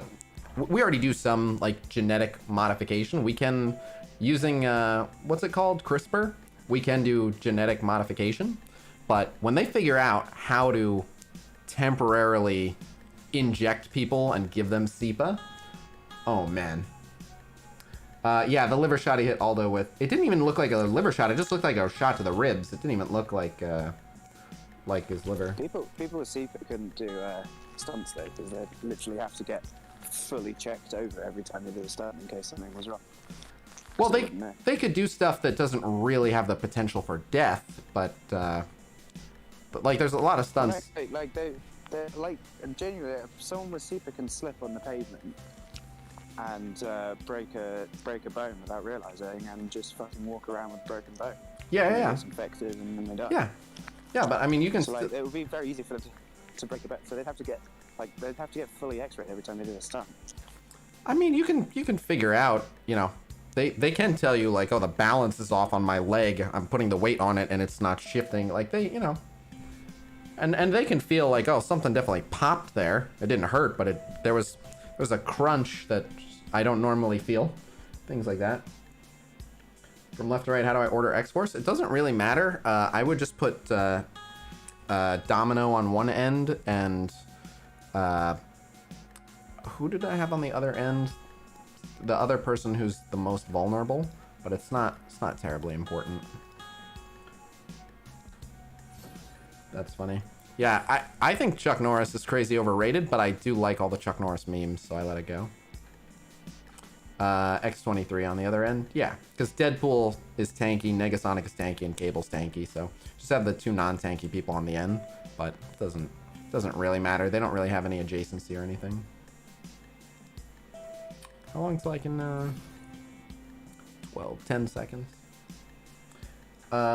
Wait, I did not know that. And I wasn't saying we have it mastered anyway, I said someday, but I did not know that. Are you sure? 45% of all CRISPR test subjects end up with lethal cancer? That's fucking horrible. I didn't know the numbers, but it was something like that. CRISPR, like, was a huge failure.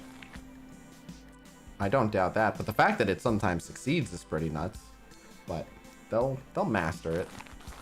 There's a whole movie made on the failure of CRISPR. Which one? Have you seen Rampage? It's not a documentary or anything, just a... Oh. The plot line was a... Rampage is based on the Rampage video game. They just used CRISPR to, like, fluff the story. Yeah. But there is actually a really good Michael Crichton book. So Michael Crichton's probably my favorite author.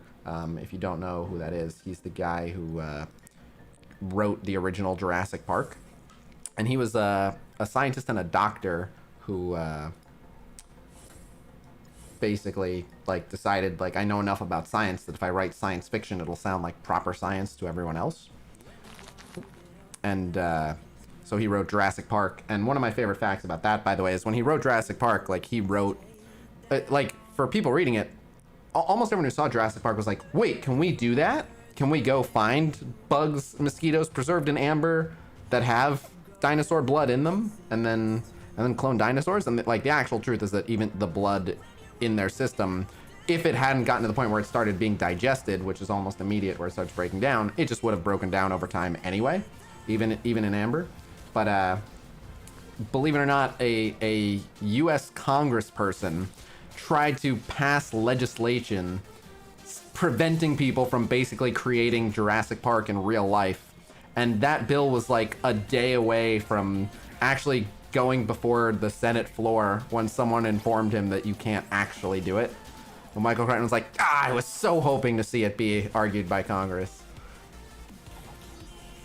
But anyway,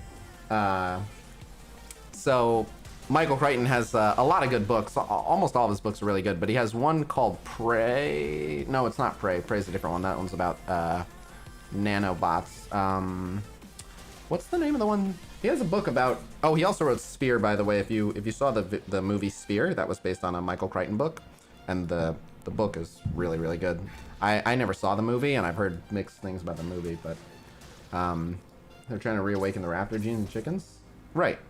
But so I can't remember, but he has a book about basically the dangers of like being able to genetically alter people in real time.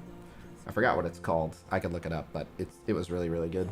They do all kinds of stuff. In that book, they like manipulate the genes of a chimpanzee and make him like mostly human in terms of like his intelligence.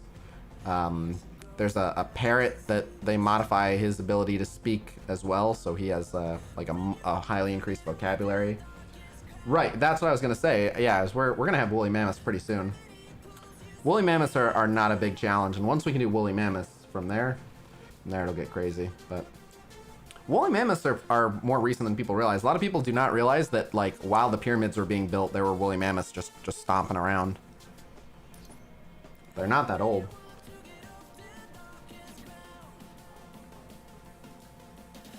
All right, we'll do an offer review real quick.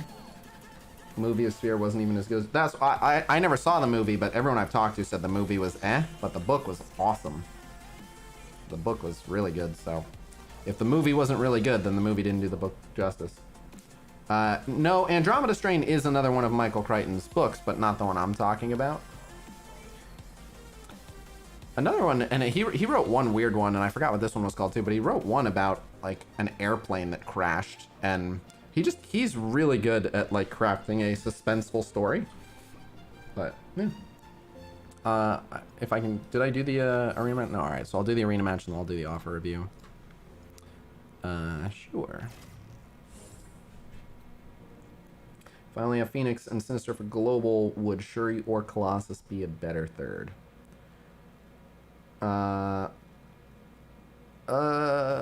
Probably Colossus. Probably Colossus, but both would be really good. What up? Have you even seen Knowing? I haven't heard of it. They did clone Dolly the sheep, yeah. Cloning is a little bit different. Cloning is very different than resurrecting an extinct animal. That's an unfortunate assist there.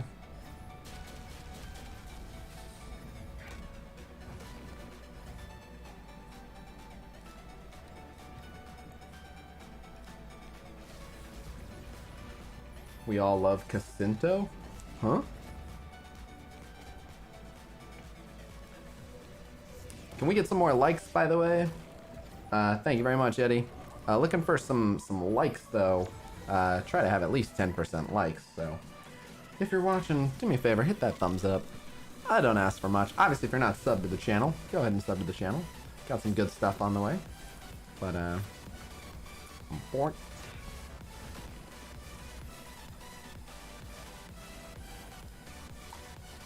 Bonk. Oh, and then he has a bunch of drain for that. Dude, he healed back to full. Gross. Oh no. Oh no. She gonna die.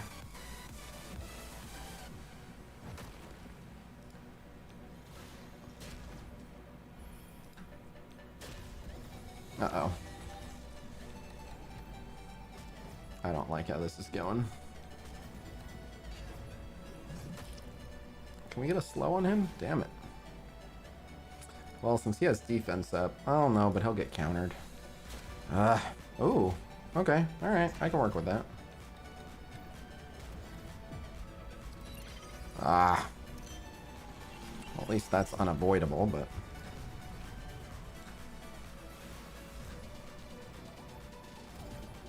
Oh, not like this. Give him more energy. Whoop. Okay, she has another evade. Just coming down to the wire. Good. Good. And not even close. Has Live Pool tried Marmite oven roasted cashews? Greetings from Poland, what up?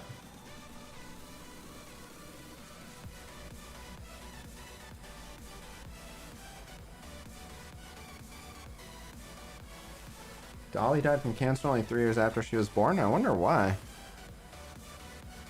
There's nothing about the cloning process that should cause cancer. Like once you have once it's the same embryo, it should grow the same. I don't know what's up with that. Alright, we'll pay the 25 cores just to take rank 1. What up, Cleed? But I wonder why. That's weird.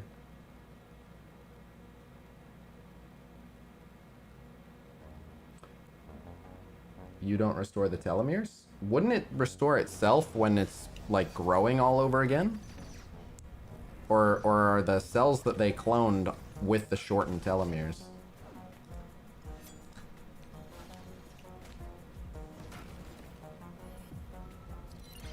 Ooh, good. Yeah. When Ultimus doesn't get offense down, it's a walk in the park.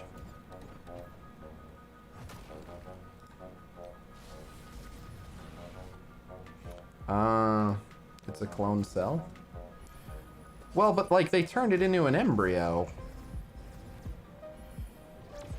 Like it still had to grow up all over again. That's weird.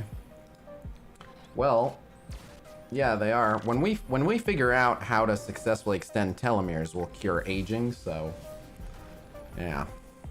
I think there's a good chance of that happening and I don't know how long we're expected to live in our current lifetime, but like I could see inside of 50 years us figuring out telomeres. Nice, Dr. Von Hammer Nerd. What was the most exciting thing that happened to you and the traveling xylophonist?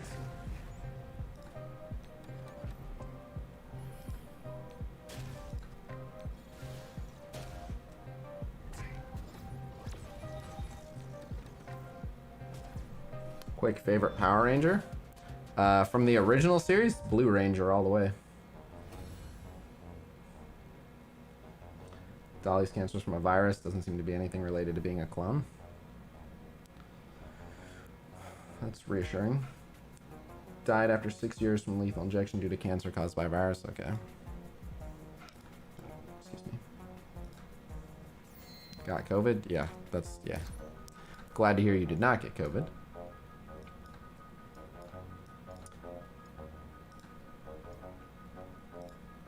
The right answer is green. I mean, I didn't mind the Green Ranger. The Green Ranger went on to actually try professional mixed martial arts. So, Green Ranger was an authentic badass in real life. Yeah, there's, like, every year there's, like, a new Power Ranger series. It's fun to just occasionally go to that Wikipedia and see that there's been, like, 9,000 series. Amy was the best Power Ranger? Does anyone actually believe that? Did Amy have any highlights or anything even? Like, was there like a single episode where Amy actually stole the show? I'm sincerely asking, like, I don't know, but I don't remember Amy doing anything significant the whole time.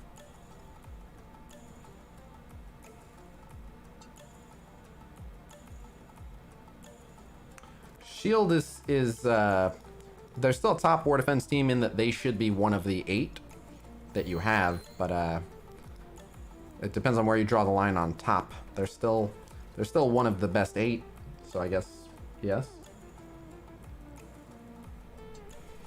Amy was hottest. Yeah, that Amy. Blue Ranger's like 38, trying to play a high schooler. Yeah, but he was also the coolest dude. I don't remember how old he was, but he was like easily the coolest guy. Behind the scenes, he actually quit because they were always harassing him for being gay in real life. And, fuck those Power Rangers talking shit on Billy. Billy's just started his own new Power Rangers.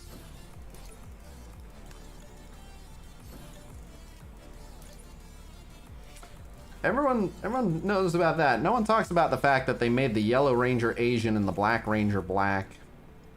The White Ranger white. The Pink Ranger was a girl. They were, yeah, they made some interesting choices. Yeah, he could have started the Rainbow Rangers. I would have watched the Prism Rangers. That would have been awesome. It started raining so hard that I actually couldn't even press the push to talk button on my phone. Like, it just wasn't picking up my fingers. You leave your phone out in the rain? No, he is out in the rain. Right. I'm out in the rain, yeah. But you just kind of I'm like back home now. have it out while it's raining, you know? Well, if I want to press to talk, then I have to.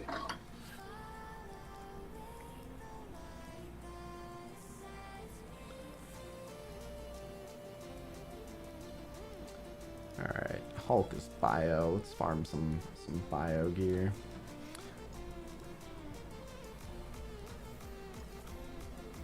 You always hated Jason? Jason went on to do Gentleman on Gentleman Adult Entertainment. I always thought that was an interesting fact about him.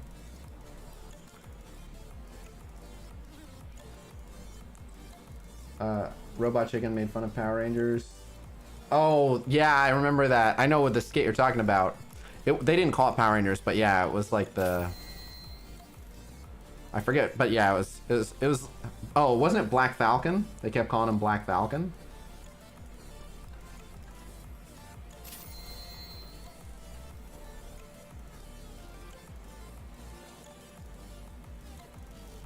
What up, Andy?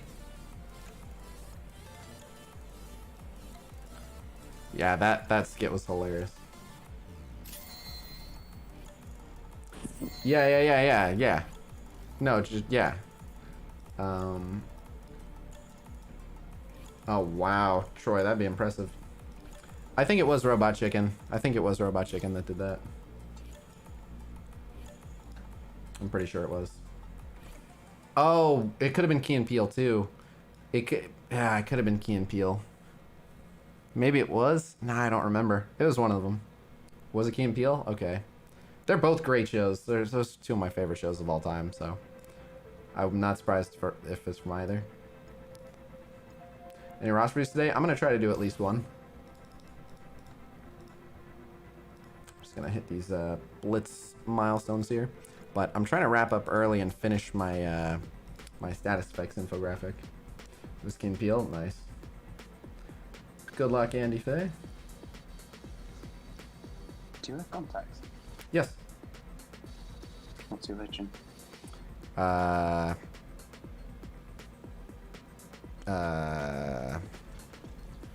forget which number would that be.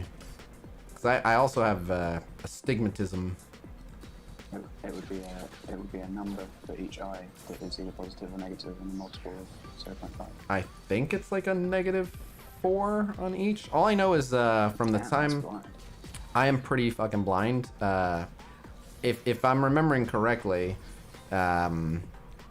which number it is, but simply put, with my contacts out, I cannot make out any details more than like 2 feet from my fucking face. However, up close, I basically have like magnifying glasses for eyes, so I can see incredible detail up close. So it actually upsets me that with my contacts in, like I have to wear contacts so that I can see things more than 2 feet away from me, but I lose my superpower of incredibly awesome magnification vision with the contacts in. So it is kind of fun to like pop my contacts out and then hold like a phone with a video or a video game like right in front of my face where I can just see it in like ultra high res. But I used to wear glasses a long time ago, and contacts are just the way to go. I personally think they look better, but also like glasses can get knocked off and destroyed, and while something can happen to your contacts, it's not common. The only time I kind of hate that I wear contacts is when I go swimming. I can't really open my eyes underwater. Although I kind of wonder if I fucked up my vision by opening my eyes underwater. When I was a kid, I used to go swimming and open my eyes underwater all the time. There's chlorine in the water. I wonder if pouring chlorine into your... I don't have bad vision. I open my eyes in the water all the time. Huh. I freaked up my eyes from opening my eyes underwater. Well, I don't know if that actually messes them up. Yeah, I want to get laser eye surgery as well. But what scares me about laser eye surgery is not the process, it's the recovery. Have you heard about the recovery process from laser eye surgery? So the first thing is it's expensive. It's like $2 grand. I would get it if I could, if I could afford it. It's like $400. Huh? I swear it's like $400 in England. Are you sure? I'll check, but I think so. I'd also have to like, because it doesn't happen in one day. I don't think. I think well, maybe it does, but Either way, then there's like a whole recovery process where you're blind for a little bit. But I mean, if it saved me a sufficient amount of money, I'd go to the UK to get laser eye surgery. Yeah. But what I've heard, and this was a while ago, so maybe I'm talking about like older versions of it, but the recovery process from it sounded like a nightmare. It sounded like just a week of absolute hell. You do it over 2 weeks? Okay.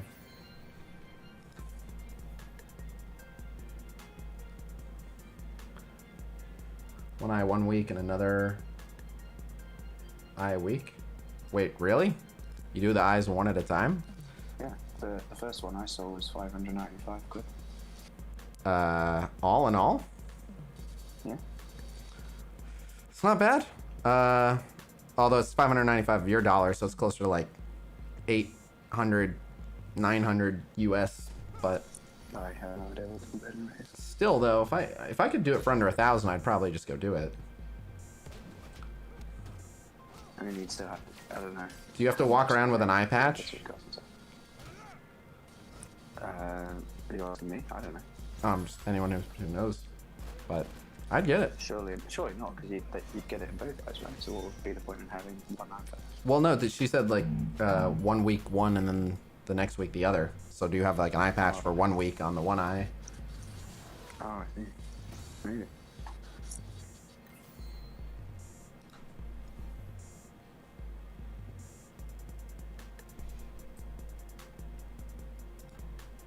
My dad got it done over a weekend. He recovered by Monday. What? What? You're not blind for a week. Got it on Friday. Was at school on Monday. That's crazy. My eyesight's better than 2020. I think laser eye surgery can give you better than 2020 vision, right? What up, Hector? I thought there was nothing better than 2020 vision. Oh, there's better than 2020 vision. Okay. Yeah.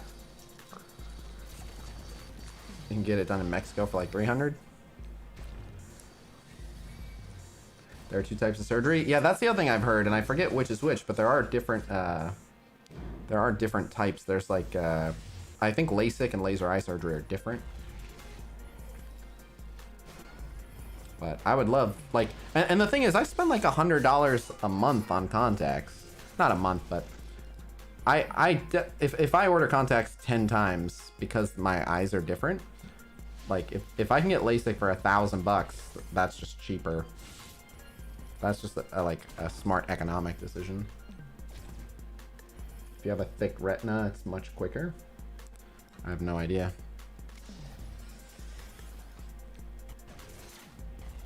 I'll look into it. If you come to England for laser eye surgery, you have to enter Pointless. Enter the what? The game show Pointless. Why? Because you said you would. If you came to England. Oh, okay. Yeah, that's right. It's the reverse family feud one. Yeah, that's right. Okay, yeah, I would. By the way, I was hearing about. I'm guessing you still didn't look up Fact Fiend with Kurt Smallwood, but he was talking about shows that like he can't believe they allow in the UK, that the US would just like their brains would melt if they even considered bringing those shows over to the US. And he mentioned one that I was like, okay, that one does surprise me. And I'm aware of the types of stuff they'll put on TV in Japan, so I know it gets crazy in other countries, but even this one I was like, I can't believe they found people for that one. Apparently there's a show called I think they called it Sex Box. Is that what it? That's Sex Box, yeah. Oh, Jesus. Would you like to explain to people what that show is? That's so insane. I don't even know where to start with that. Would you like me to take that one? Yeah, go for it. So like they have like a box, like a soundproof box on the stage, and they'll have like couples come up and talk to a sex therapist. And then after they talk to the sex therapist, they will go into the soundproof box and apply what they've learned. And then they will come out of the box and then talk to the sex therapist again afterward. Yeah, it's like it's a panel show for your sex life. It's a what? It's a panel show for your sex life, basically. I don't think I could perform under those conditions. That's I think that's on Channel 4. Channel 4 does some. They have no limits basically.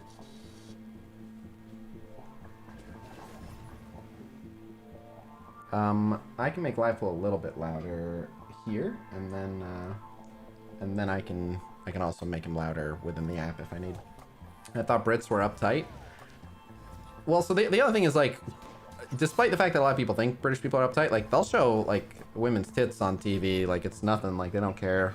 There's plenty of things where America is actually way more prudish.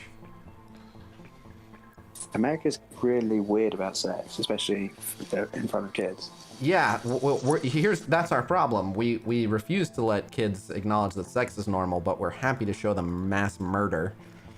Yeah, that's what I find really strange. It is absolutely ass backwards. Like, yeah, you can get a Mortal Kombat video game where someone rips someone's head off, but better not show any nipples. Not my kids. What the fuck? What? Makes absolutely no sense, but okay. That, if you actually think about, like, I'm sure Americans would think, a lot of Americans listening now would think that's normal, but if you actually stop and think about it, surely you realize that that's completely backwards. No, murder is fine, but nudity, absolutely not allowed.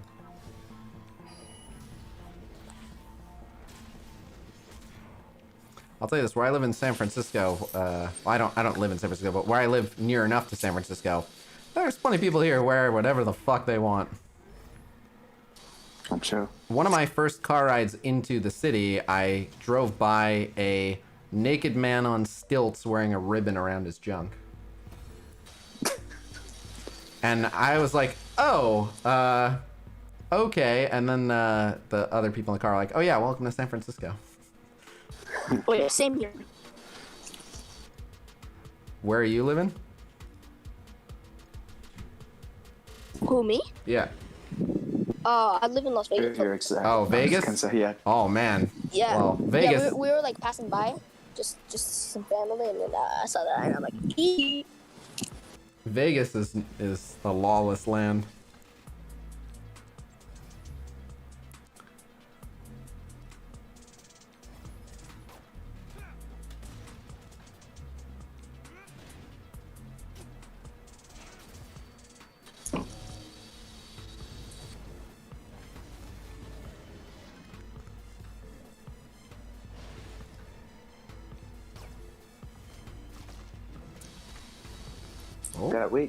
The British are pretty chill about exposing their kids to whatever they want. Like the South Park Bigger, Longer and Uncut was a 12 rating in Britain. Nice.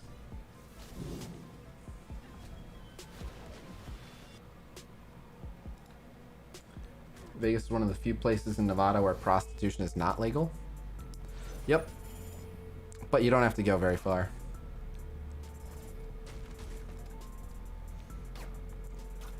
But are there places in America where prostitution is legal?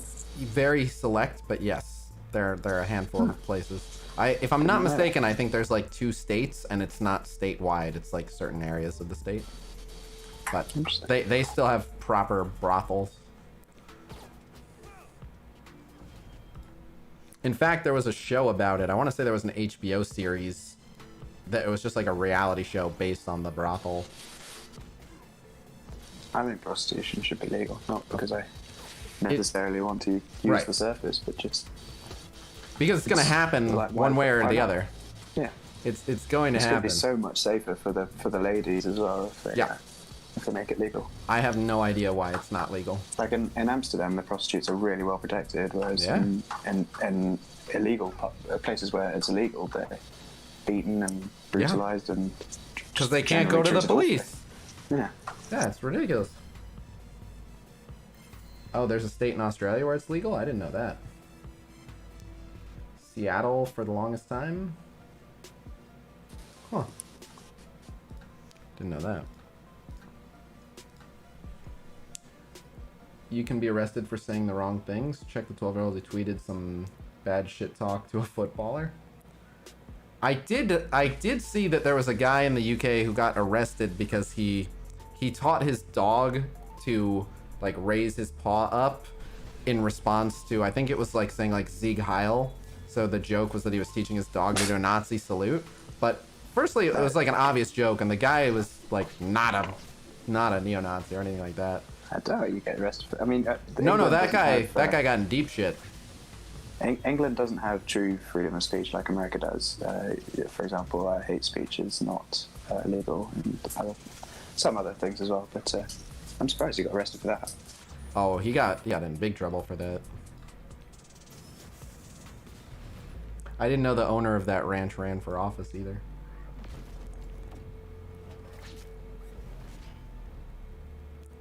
Oh, Count Dankula, is that his name? Yeah, I think it is. I think that was his name, was Count Dankula. That guy, Count Dankula got in deep shit.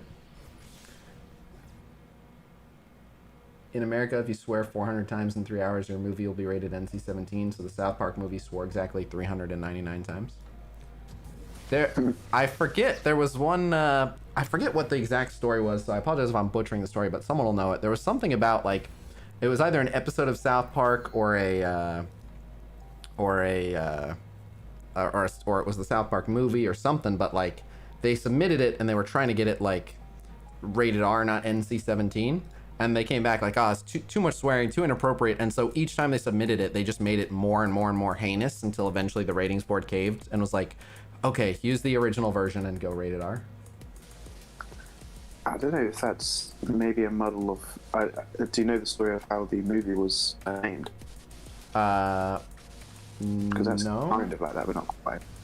So they basically wanted to, and I forget what the original name they wanted it to be, but they said like you can't have it at this rating if it's that name, and so they basically just sent in a load of ridiculous joke names. And one of the joke names that they sent in was bigger, longer, and uncut. But they didn't realize it was a joke and said, yeah, that's fine. And so they kept it. Yeah, that doesn't surprise me. They didn't see the joke in there. I think they also got away with that for the Fractured But Whole. Yeah. And I haven't even played those South Park games, but have you seen the joke that they included with the difficulty slider in the Fractured But Whole? No. Oh my god, it's amazing. I can't believe they got it through, and I'm so glad they did. So when you're creating your character in South Park: The Fractured But Whole, it's kind of like an MMO RPG, like where you customize, everything about your character, like hair color, right, eye color, whatever. And sure. And a lot of people doing it are like, where do you change the skin color? Once you have everything else done, your final option is a difficulty slider, and it goes from that's the skin color. Yes. And and it says, oh my lord. yeah, and like the darker your skin, the higher the difficulty. And it says like this. It says like this won't actually affect combat, just every other aspect of your life. And I've heard that like the darker you go, like the NPCs drop less money and shit like that. Right, dude? Amazing. Their social commentary remains on point. I mean, it's not horrible. Like, they're not like supporting that as the way life should be. They're calling out shitty society. Yeah, that's why it's okay, but it's still. Great. Yeah, no, it's fucked up. Everyone who saw it like laughed and was like, "That's fucked up." That's funny, but it's also that's fucked up. Yep, I agree. But yeah, the balls on Matt and Trey Parker. These are guys who like have just lost bets to one another and shown up to award shows in dresses high on acid.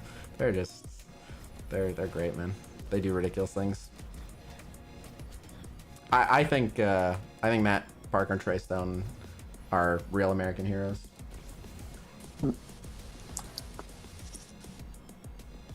Yeah, blame Canada.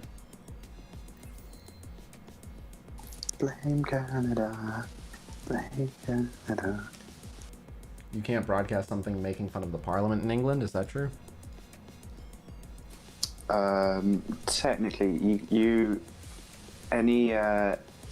any political commentary has to be you either has to be completely neutral or you have to present both sides.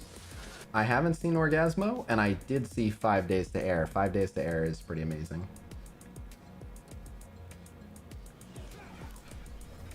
So like you're not like a TV show wouldn't be like, even a news show wouldn't be able to have a conservative representative on the show unless they also had a representative.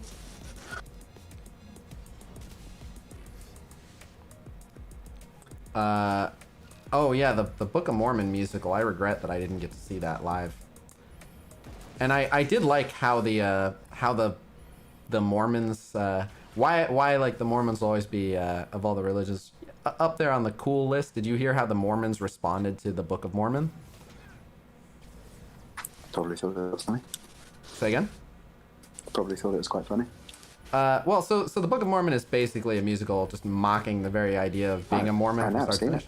So the way the Mormons responded to it is in like the booklet for the play, they took out a whole page ad basically just saying like, if you'd like to learn more about actual Mormonism, here's where you can learn more. Which is like that's a classy way to handle that. Yeah. Everyone's saying Orgasmo's amazing. What's it about?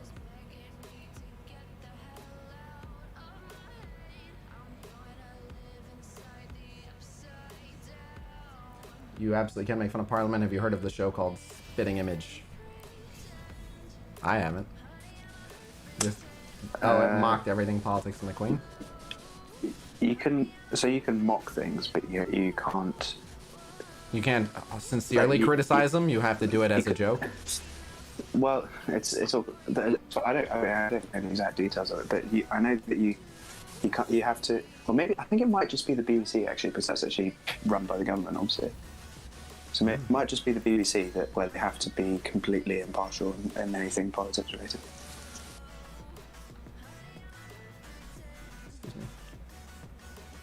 You can't run video and make fun of them? Huh? I don't think you can show footage and mock it.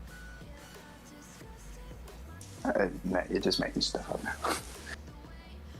You can definitely like there are comedy shows where they make fun of the Prime Minister and stuff like that. It's fine, but it's serious political commentary has to be impartial.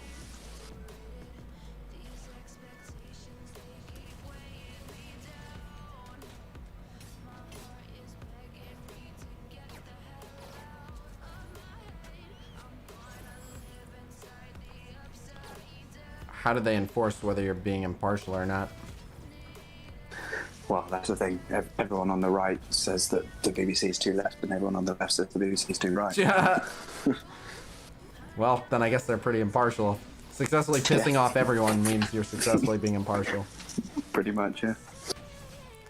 Are there any people who are like, no, the BBC just has great coverage and they're absolutely objective? Yeah, the intelligent ones. Oh, really? Well, I wasn't sure if they actually deliver on that. Because, like, every news outlet in America claims to be not partial. They all, they're all like, don't watch those other stations where they're biased. You want unbiased news, you get it on this channel. They all say it. Yeah, and that's all bullshit. No, the BBC, the BBC actually delivers. If you're capable of assessing a balanced argument, then you'll realise that the BBC does a pretty good job of staying impartial. I trust BBC for the most part. That's good. I wish we had a news network that did a really, really good job of staying impartial. One that like was actually forced to stay impartial, but I don't think we have one. Impartial, so you take the piss out of all of them? Yeah, there you go. That's the way to do it.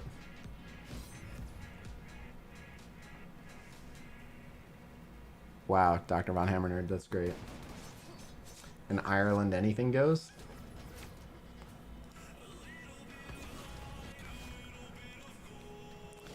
Oh, X23 is just murdering everyone.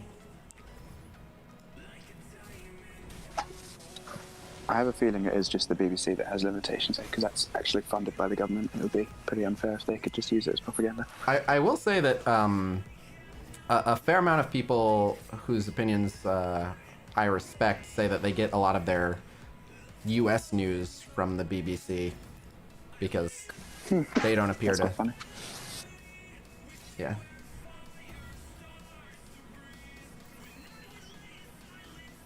We have a news network that are also supposed to be impartial. It's still shit news. NPR is decent because they roll BBC stuff. I hear about NPR. I don't know anything about it, really. It is forbidden for UK broadcasters to show any footage of the Commons or Lords or indeed any of the Parliamentary Committee in a way that might encourage us to laugh at it. Wow. Wow.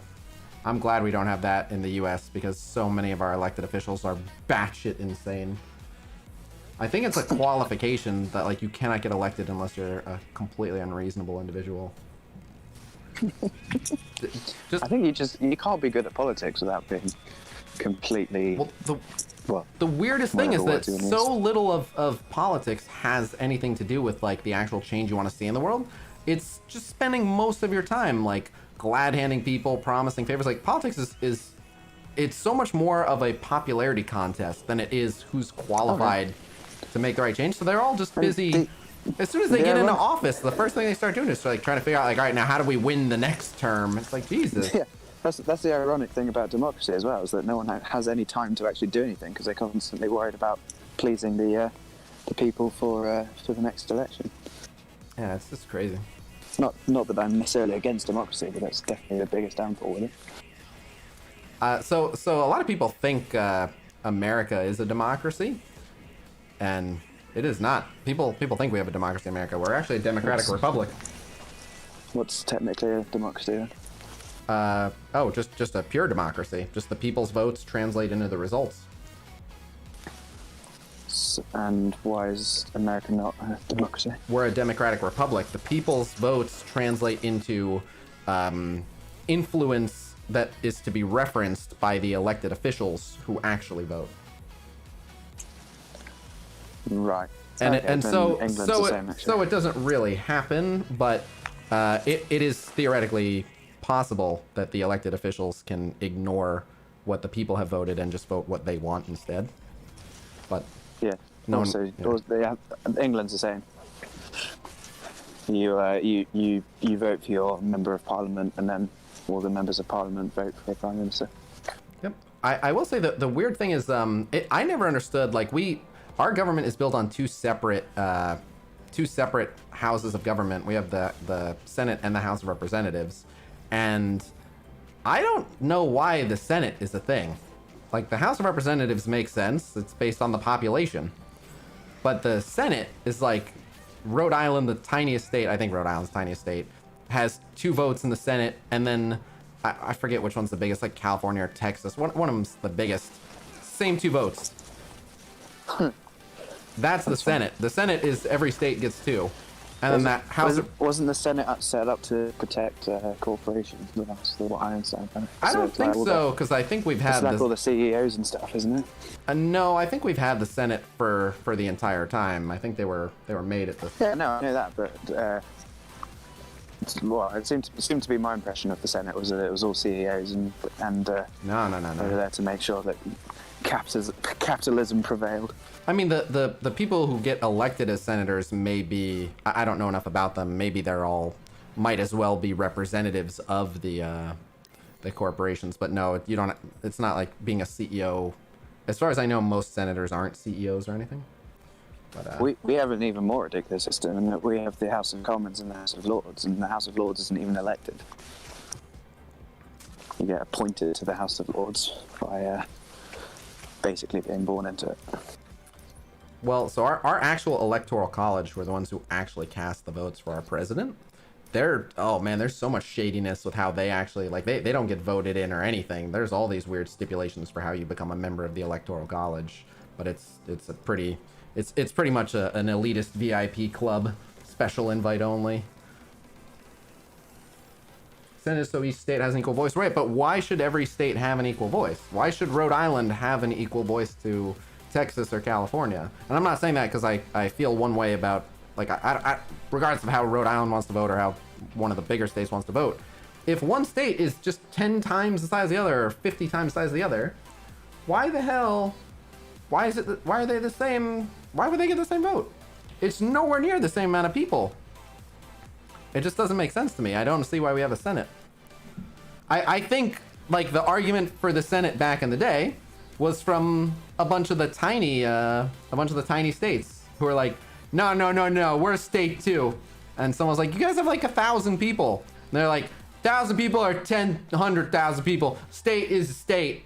All right, your state's not better than my state. All states, same vote. And someone's like, fine, we'll also have a way for all states to be the same. But, like, I'm sure it was just the tiny states bitching that they didn't get a bigger vote. That's the only reason. So that one state doesn't control everyone?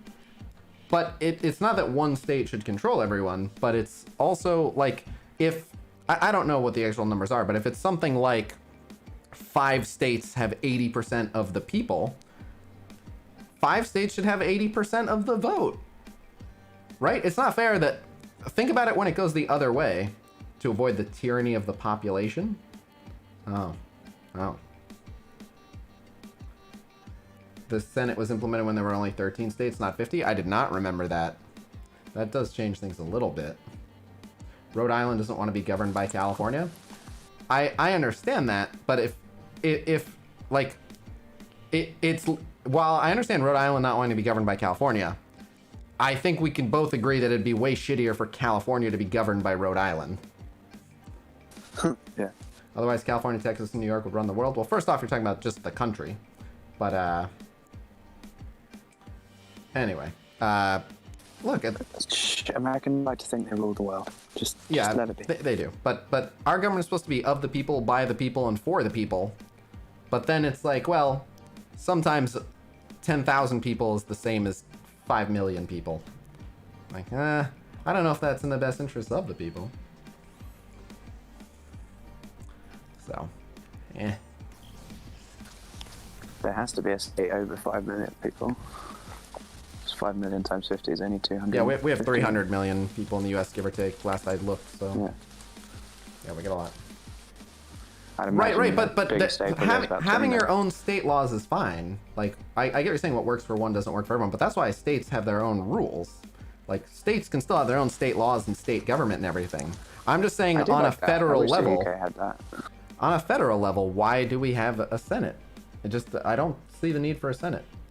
If we're talking about rules that we feel should apply to all states, then I don't see why tiny states should have the same vote as giant states.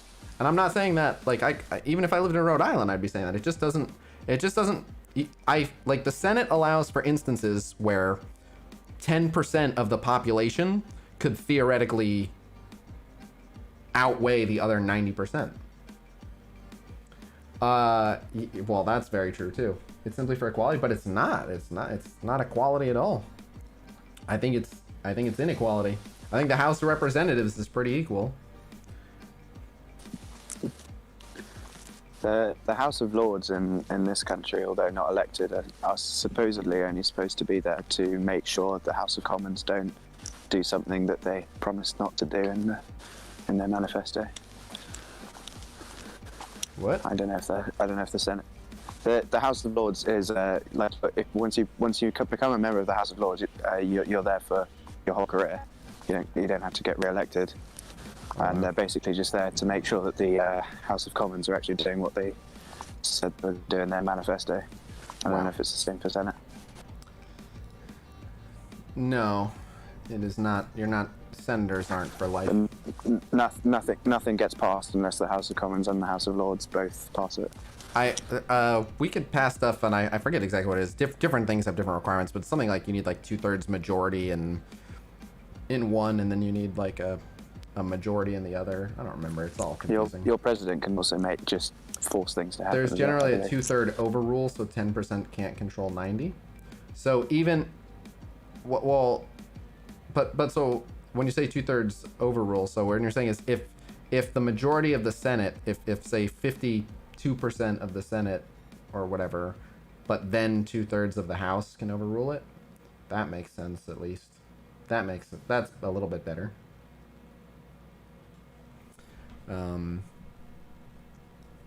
Right. A constitutional amendment requires 2/3 of the country. Yep, people like to repeat, like, can't change the Constitution. Yes, you fucking can. We change it all the time. We should probably change it more. It's much less likely to happen now that you've got 50 states. It was easy to change back when you had, like, 20 states. No, we've changed it when we've had a lot of states. Prohibition was in the 1900s. Yeah, but that was just a fucking easy decision. No. we put prohibition in the 1900s, and then we also took it out. Yeah. And it sounds like a lot of them are you know, like easy decisions, like, you know, giving voting rights to people of color and women and all that. Those are easy decisions. But point is, like, since we've had 50 states, we can get stuff passed if it's pretty common sense. It's really hard to change the Constitution. Yeah. This offer is so you normally get, so that 200 energy is not worth 175 cores. I hate this offer. For $5 you can get 375 cores. Someone with a better knowledge of American politics, tell me if this is right or not. But I always get when I support gun rights, and I have an argument with my friends all the time because I'm okay with people carrying guns, and most of my British friends are not. But they like when I say it's really hard to change the Constitution, they always say, okay, so what's the one that says you can't that you're allowed to bear arms? The Second Amendment, right? Yeah. And by my knowledge, isn't the first 10 the Bill of like the original Bill of Rights? So therefore, never really an amendment. Well, it's still amendments, but yes. But the first 10 was just the original Bill of Rights, so it's not actually amending anything previous to that. Well, no, we have, like, prior to the Bill of Rights, we have the Constitution. The Bill of Rights is not in the Constitution, it's in addition to it. Oh, okay. So what? Oh, so is the right to bear arms part of the Bill of Rights, or is it the Second Amendment to the Bill of Rights? No. The Bill of Rights is just a collective name for the first 10 amendments. Right. Because if I'm not mistaken, what exactly is the Bill of Rights? 10 amendments to the Constitution. Just because, to my knowledge, they were pretty much all done roughly at the same time. Like, everyone got together and went, all right, here's our new Constitution, and it's perfect. And then a bunch of people piped up with, I think you left this out, I think you left that out, I think you left this out. Right, okay, I understand. Someone said you can't remove amendments, just add more. That's not true. You can absolutely repeal an amendment. Yeah.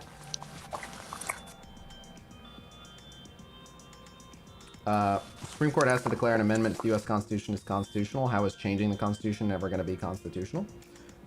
Because there's an overarching statement in the Constitution that basically says if it is the will of the people.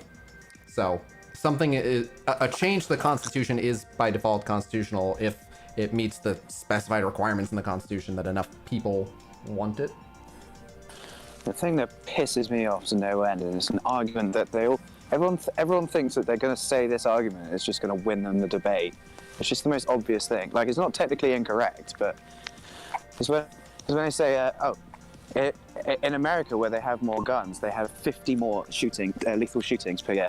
And I'm like, yes, and if there are more bees, more people will get stung by bees. Mm-hmm. That's not enough. Like, if there's more of anything, more results from that thing will happen. That's just how probability works. Yep. It really pisses me off when people say, like, well, the more guns we have, the more people will die from guns. We definitely have a culture that fetishizes firearms, though. Like, every movie that comes out is just like, watch the hero use 19 different guns to slaughter 900 villains. And then we have other compounding issues. It's also true that with more guns, more people will be able to protect themselves with guns. And everyone leaves out that side of the argument. They do. But also what you have to remember is the original reason that people were supposed to be allowed to own guns is so that they would be able to protect themselves from a tyrannical government.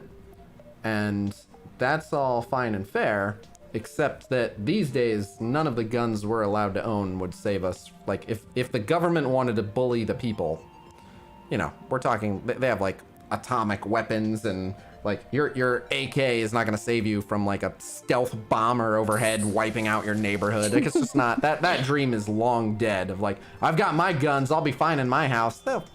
They want your house erased. They can do that pretty easily. So... I did not know that was the original reason for them.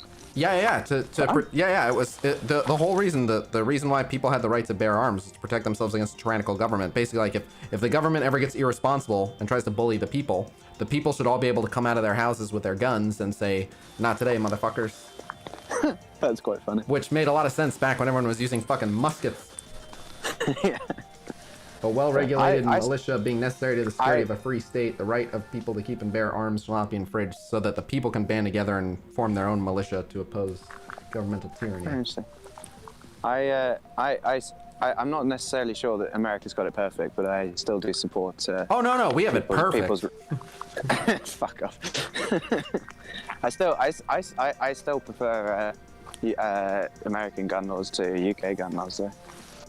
Someone says Sweden has more guns, but also socialized healthcare. That's why they have fewer shootings. I mean, a lot of it has to do with your education, and we have like a rampant issue. We have like crazy mental health crises, and we have like massively odd like psychoactive medication prescriptions compared to other countries. So we just have a lot of people off the deep end.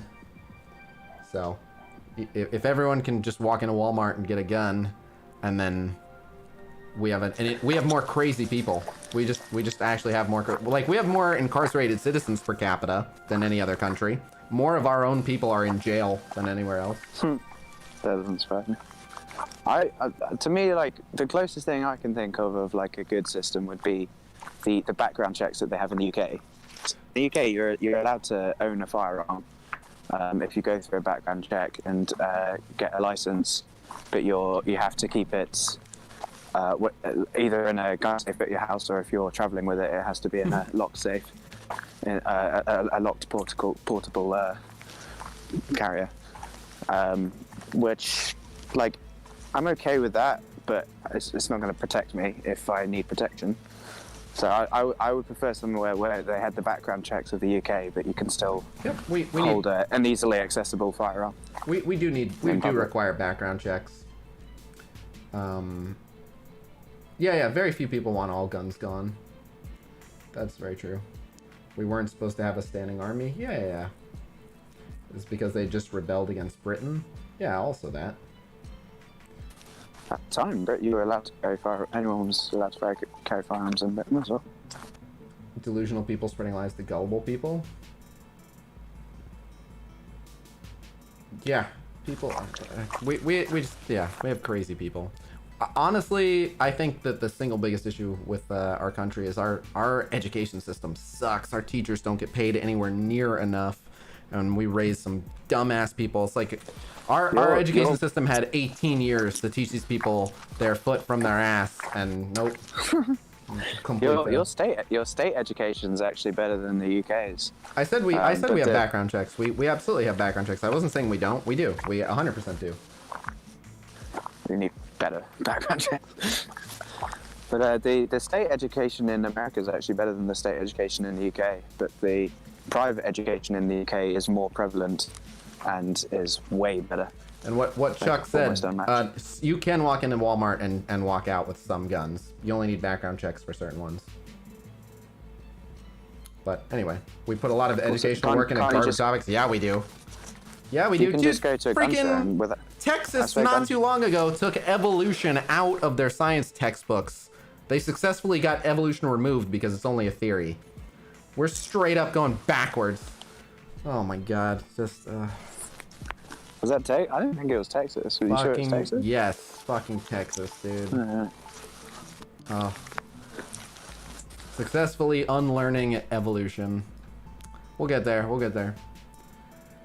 Yeah. It's religion, man. Religion's fucking everything up. So that's, I mean, have your own opinions on religion, but a number I like to cite is, for all the people who are like, America's the greatest country in the world, there's like 3 things that America actually completely objectively leads the world on: number of incarcerated citizens per capita, number of adults who think military spending, where we spend more than the next 26 countries combined, 25 of whom are our allies, and number of adults who think angels are real.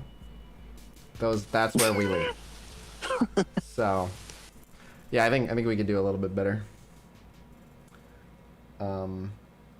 You're doing yourself a disservice. There's a lot of dumb people in the UK as well. Oh no, there's the just state system. Human nature. There's dumb people. The state system here is horrible. It's just like the difference is in the UK. If your parents are fairly intelligent, you usually go to a private school, and the private education. America is really first in porn. Is that confirmed?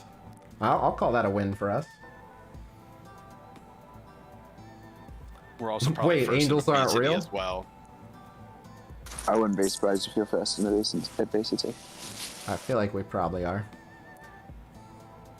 Biggest monetary supporter of other countries. That's good. No, so this isn't purely a shitting on America segment. Like, there are a lot of good things about America. If I was not happy here, I would have moved. America has a lot of great things. I actually really, really like how lenient they are with freedom of speech. Like, the fact that, I don't know if they do anything like this in the UK, but the fact that it is customary to have I forget what it's called, but there's like a dinner that the president has where it's customary to roast the president and his cabinet throughout the entire dinner. Like, that is, I love that we do that. Other countries, you will straight up get murdered for that, and we encourage it. So there isn't like a specific date where this is the time where you can roast the president or the prime minister in this country. yeah, no, we have a literal dinner. The prime minister will get mocked on things like Mock the Week and stuff like that. Well, look, there's plenty of shows that make fun of him, but this will be like the president will be in attendance as people who like go up and speak directly in front of him can just roast him. The correspondence dinner. How did Donald Trump take it? He did not attend his. That doesn't even surprise. Yeah, he was. Now, to be fair, he didn't attend his, but he did, before he was president, have a Comedy Central roast of himself. That's true. Yeah. They roasted the Queen with her there. Have you seen the? I assume it's his most recent SNL host monologue. Who? Donald Trump. No. He, SNL in the past have had several different of their cast members parody him, and part of his monologue was getting all the different people that had parodied him all dressed up in his get-up, like come up onto the stage and do shit. I did hear, so if you haven't heard this, I thought this was fascinating. I absolutely love the Comedy Central roast, and I love almost all the comedians who work on them, and I love hearing the behind the scenes about the jokes, and so I thought this was fascinating. Regarding the jokes written about Donald Trump, like, people are allowed to have like certain topics off limits. Like, someone will say like, hey, don't talk about my daughter that drowned or whatever. Don't talk about my ex-wife, whatever it is. Trump pretty much let anything fly, but he wanted to like review all of the jokes for amendments. And what a lot of the comedians were complaining about was like, they would write a joke, just like, mocking him for anything. And like, as part of the joke, they would include a detail that like, what maybe they're trying to say, like the punchline of the joke is like he has a lot of space, and so they'd write like, oh, he has like a 40,000 square foot mansion or whatever, and all of his adjustments to the jokes would be like crossing out 40,000 and writing 80,000. and the comedians kept trying to explain to him like, okay, first off, that's not at all the point of the fucking joke, and secondly like, there's comedic timing, and when you change the amount of syllables in something, you actually fuck up the jokes and make them less funny. So we chose those made up numbers on purpose because there's better rhythm to the jokes. Stop fucking with our jokes. But yeah, anything that talked about how much money he made, he would cross out and write a bigger number 100% of the time. That's funny. Isn't that ridiculous? Yeah. I thought that was pretty funny. I am familiar with the Dunning-Kruger effect, yes.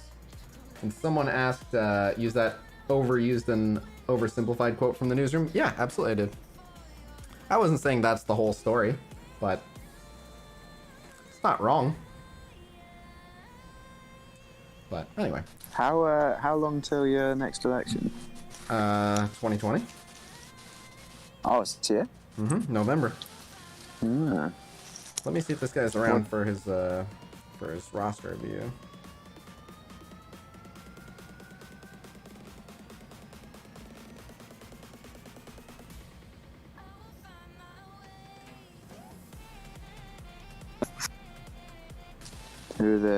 Have we got two candidates yet?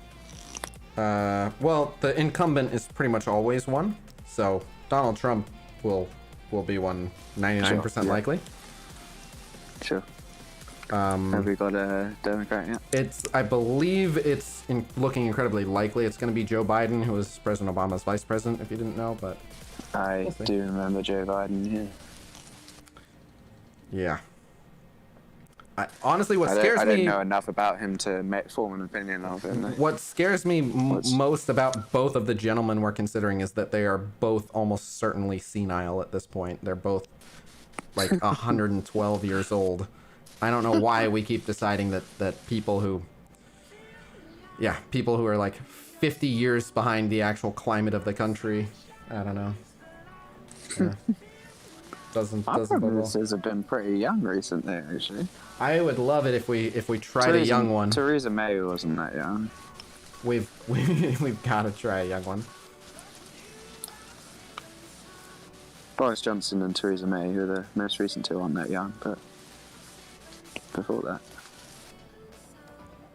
Oh, I have to pick a name. Help me decide. There's an alliance joining the alliance family.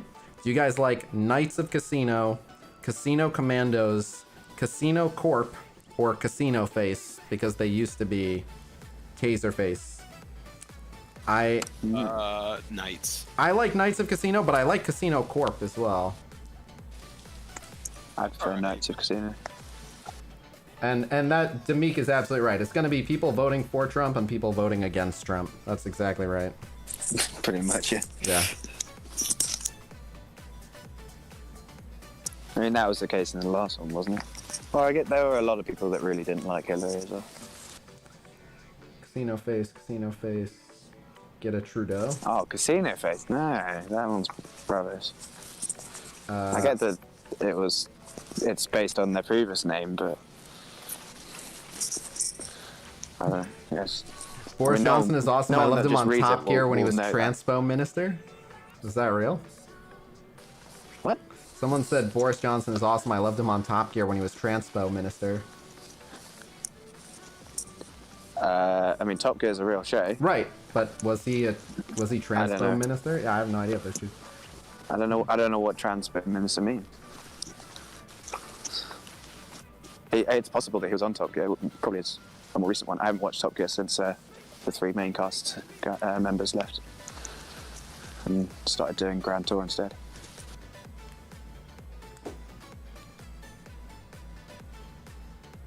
Have you ever watched Top Gear? Oh, nice, Aikacha. Yeah, I actually, not only have I watched Top Gear, I did a Twitch bounty for a Top Gear video game where it was basically like racing like stages in between clips of the show. What up, Joseph? Transport Minister. I used to love Top Gear. It was one of my Thoughts favorites. on I still Kanye like running for Grand Tour as president? well. Have you seen Kanye's fucking shoes? God help us all. Which Kanye- party is he with? Fucking the one from outer space. But Knights of Casino Face. Knights of Casino. What other games are you playing? Mainly just Marvel Super War. How? What kind of level is this New Alliance? At? I'm not sure. They've got to be decent because I know the person asking. Okay.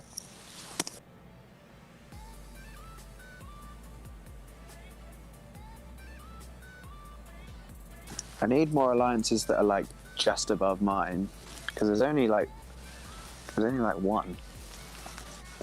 Why do you need ones that Yeah, are I just can't, above yours? so that I can take the people moving out of the other ones. But they're just too, like, most of the people moving out of the other alliances are too big for me. What do you mean moving out? People who voluntarily leave one? Yeah, like that happens quite a lot.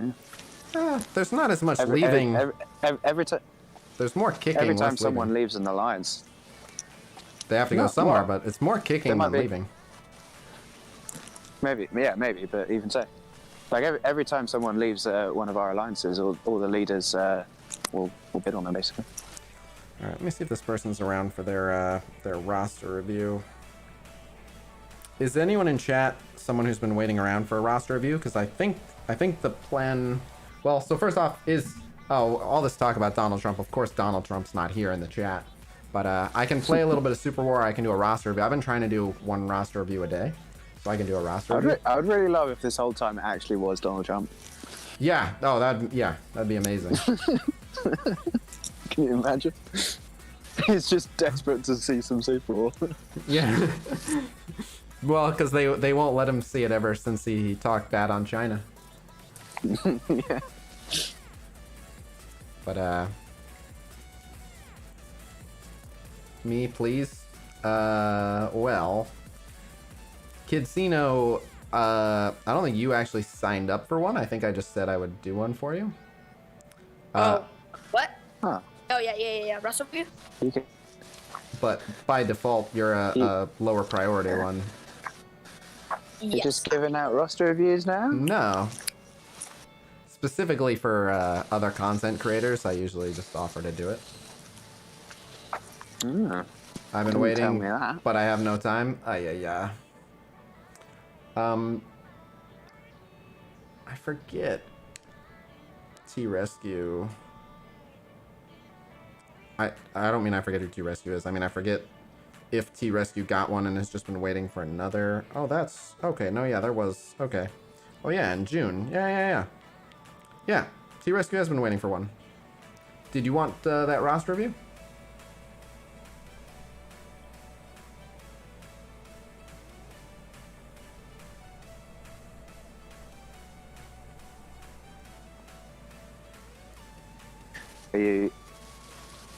So you plan to do a roster review and then Super War, or roster review and sign off? It depends how long the roster review takes.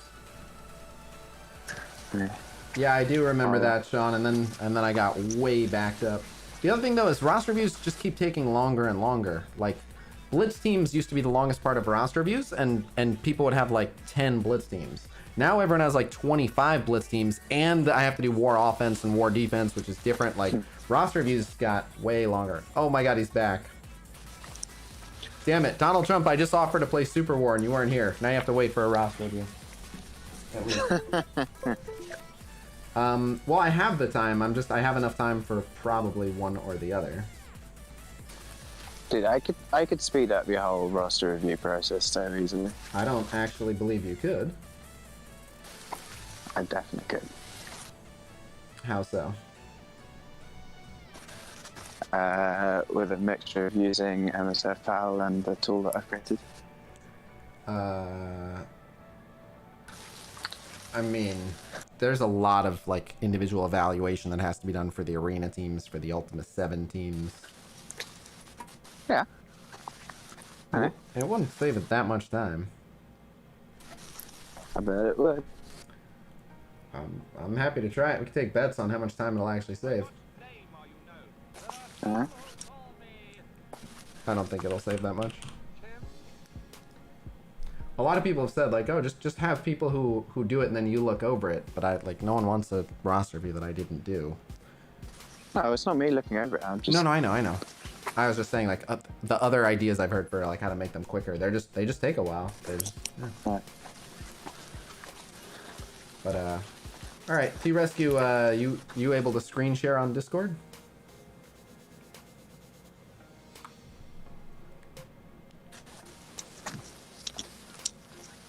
Tell you what, the next roster review you want to do, send me screenshots of their roster, and I'll get it all set up, and I'll save you a bunch of time. Well, so there's someone. If you want to try this, I'll give you the name of someone who has been waiting for one, and yeah, I'll let you just start them, and then I'll do it. Yeah, text me his Discord name. Let me find. Okay. Hold on.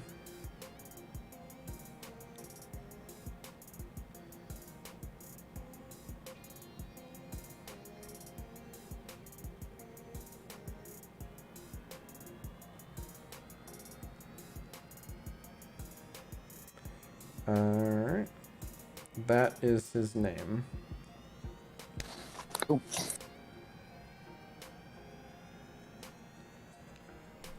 But so alright, I'm gonna call T-Rescue and we're gonna do this roster review here. I'll switch over to stream chat. Alright, let's do this. If you want to sit in on the roster review, you can. I'm just heading home now so that I can. Oh. Well, what I meant was like I can pull you into the voice chat. Oh, I'm happy to do that too. If you want me to. Sure. Cool. Alright, let me do this.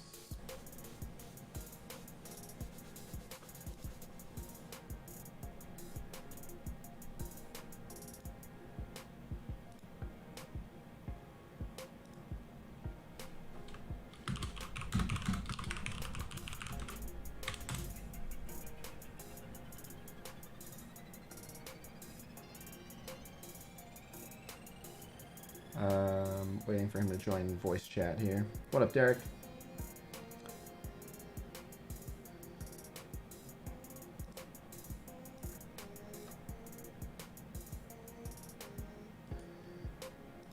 Well, since he's not taking the call.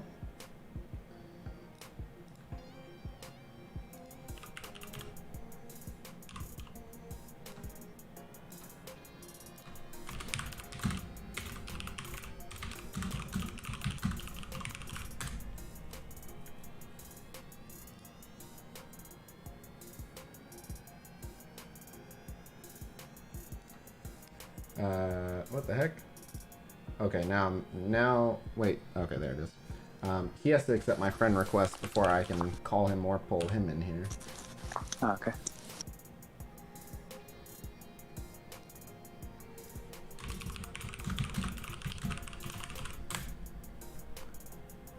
Come on now.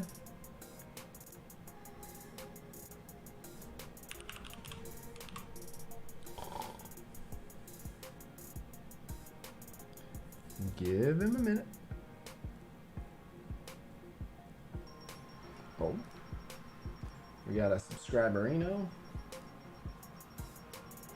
Hey, Apocalyptic Tim, thank you for the sub.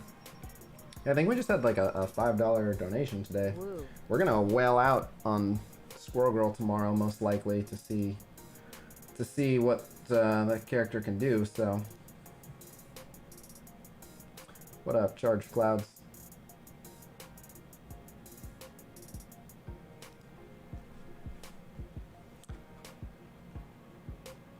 I wonder if they, oh.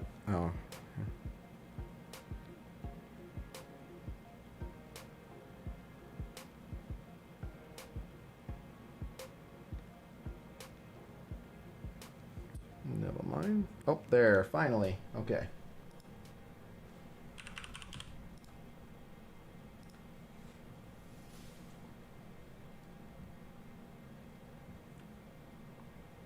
All right. Welcome both.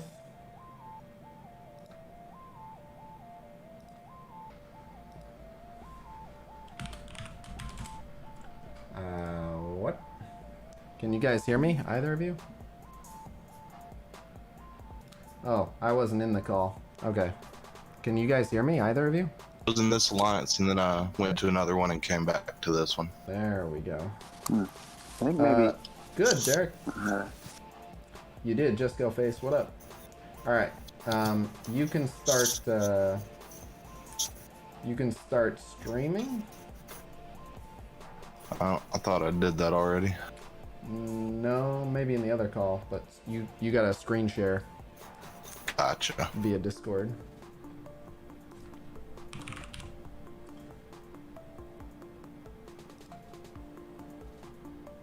Come on.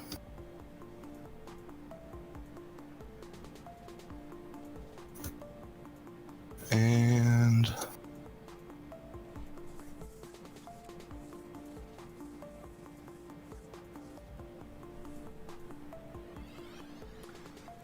Fast speed stat on Beast and a decent health pool. No, we'll get all that tomorrow. We'll either get it from the Envoy videos or right when the patch hits. But either way, we'll get it tomorrow.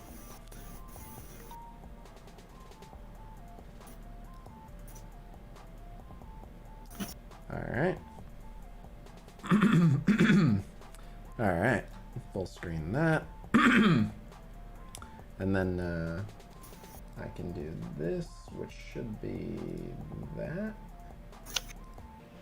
Okay. Alright. Yeah, I'll probably stick around if I get a 7 red squirrel girl just to express my immense frustration. Just to be furious.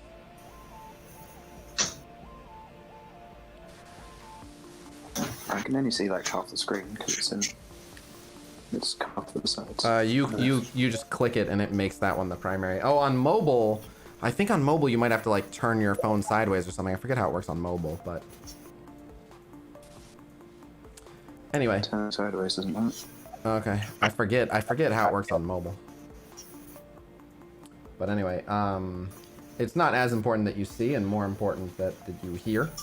But all right, so T-Rescue. Stream up as well. Yep. To get us started, how long have you been playing? What's your TCP? And if you don't mind disclosing about what have you spent? TCP just 6.2 million. All right. Been playing just about 2 years now, and spent about 5,000. Not too shabby. Not too crazy. All right. So I guess let's start from the top. Do you have teams? Have you finished the Hero, Villain, Nexus, Cosmic, Mystic campaigns? I haven't 3-starred all of them, but I wasn't super worried about that.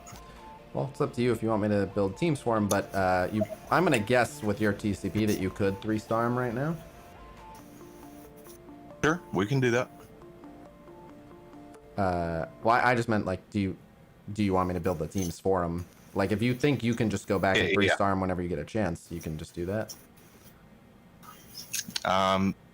Since I'm here, I may as well let you do it. All right, let me see which ones you actually need teams for.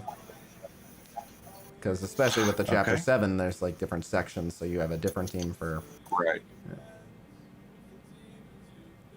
So I'm pretty sure I've 3-starred all of Global and Hero.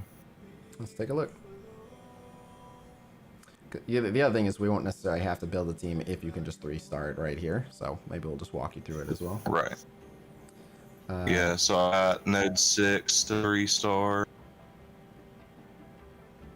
Yep. Global's done. And then City, I knew I was behind on. I used the Defenders for that, so. Is that what it is? Is the first 3 are City? Yeah. Okay.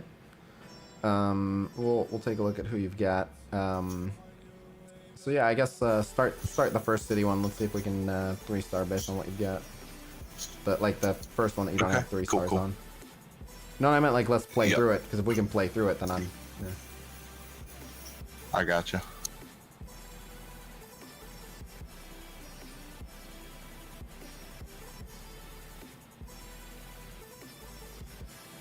Alright, so this one's City. Let's see what you're working with.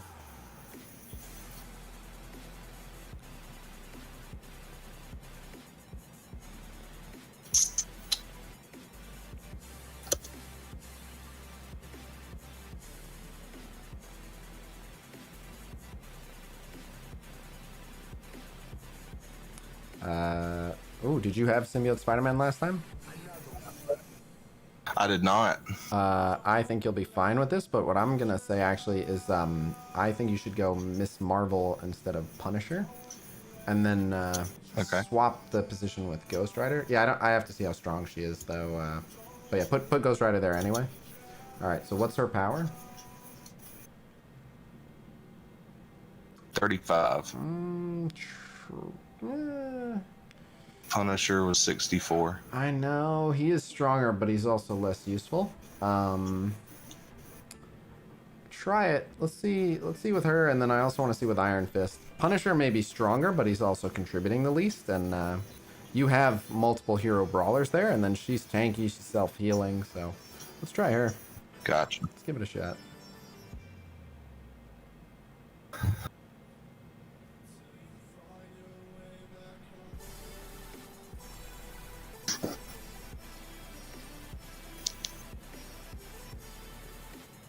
Yeah, Symbiote Spider-Man should help with this, and then it depending, Miss Marvel can also give him energy, so, and the fact that she'll always assist into those defense downs is going to be good. Thanks, Sugar Wolf.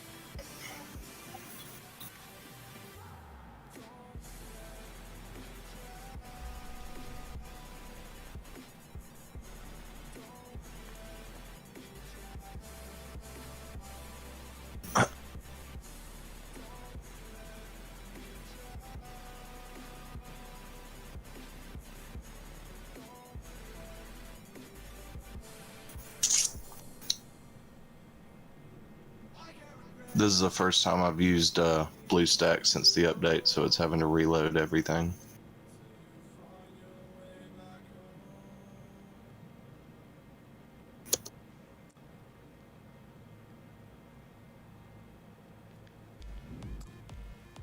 Um.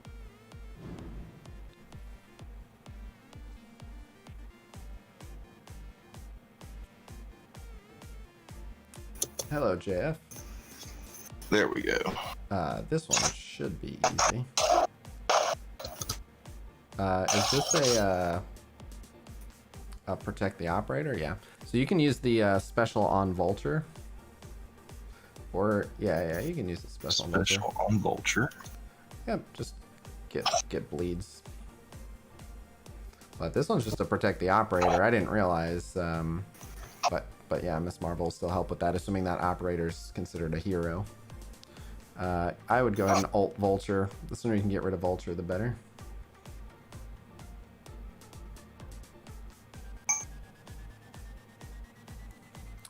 I would use the... No, I would use the special. He was going to die to the bleed anyway, and you could have gotten rid of the offense down on Ghost Rider. Gotcha. You can use that... just use the basic. Kill the soldier. But... yeah, that's a bummer. That was the JJ special. Use the, yeah, the ult.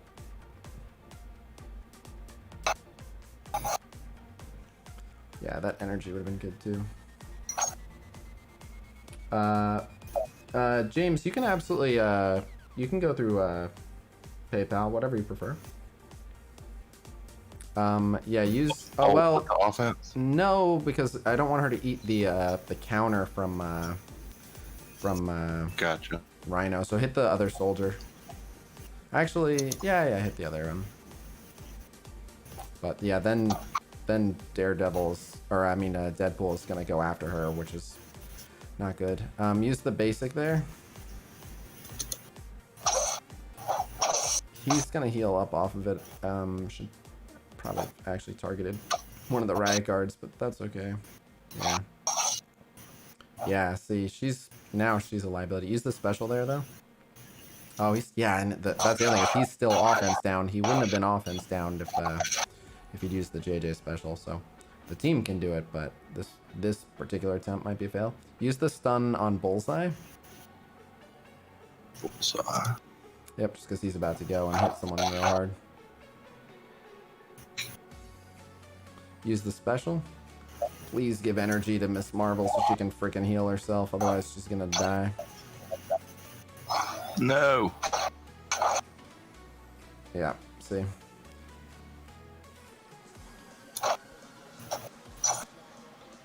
Yeah, now the operative is in trouble too. Yeah. Use that ult on the riot guard that's closer to taking a turn. That right guard? The one with the bleed. But yeah, and then if the Miss Marvel would have lived, Luke Cage was about to taunt, and I think you'd have been fine. Use the ult on the other one, and that'll kill DP and Korath. Oh, he didn't get stunned. That's unlucky. Use the special.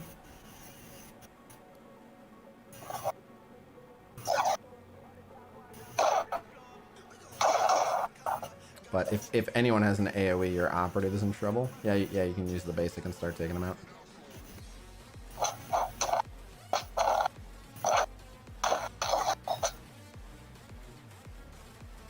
But yeah, that... Clear that taunt. Yep. I was hoping to avoid that with the But it doesn't matter. I mean, we came here for the 3-star. Like, if you still want the rewards for the stage, you can tough it out. But yeah. And then, Yeah, I can just auto it out, I guess. yeah.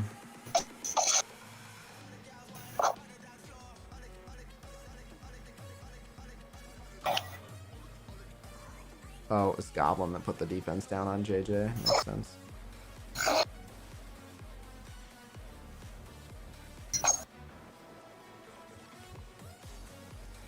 Yeah, I agree. Move Miss Marvel away from the operative as well. So, yeah, all you have to do is that with Miss Marvel alive, which I think you can do just by swapping spots with JJ. Gotcha.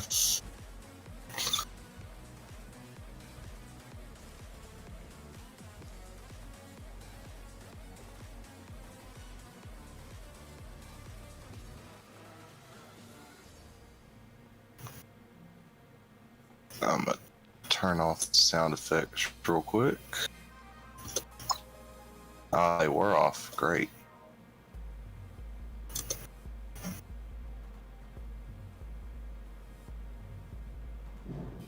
Alright, so do you want me to run it again, or? Yeah, let's restart. Gotcha. Only reason you 3-starred it was that misclick. Easy fix. What do you think of Beast Kit not knowing the really important numbers to know? It has a lot of promise.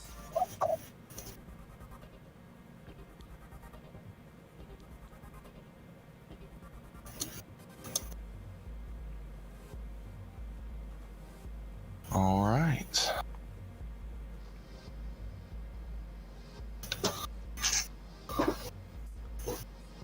Nice, Steven.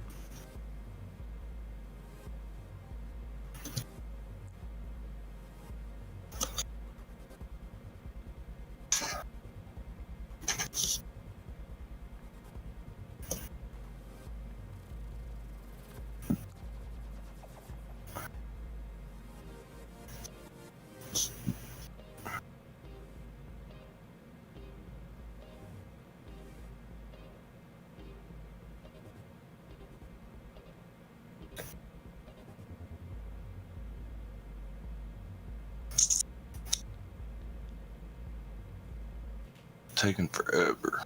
Mm-hmm.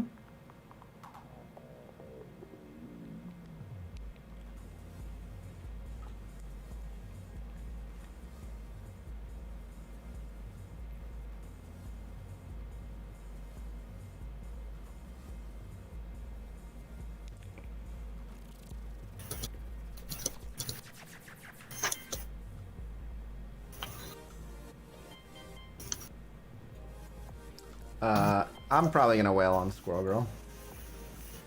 I mean, we'll have to see her stats, but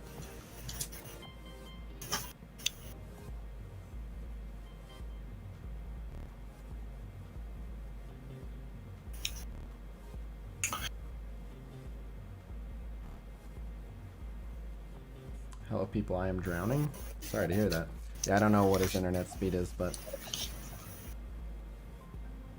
I think it's just because I'm playing Bluestacks on a laptop instead of a desktop. maybe.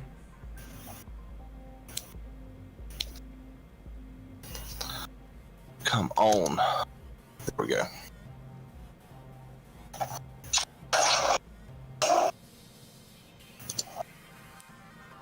So Vulture special.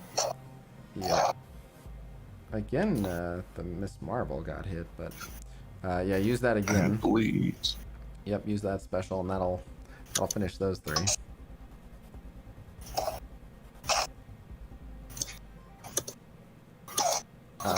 Yep, use that.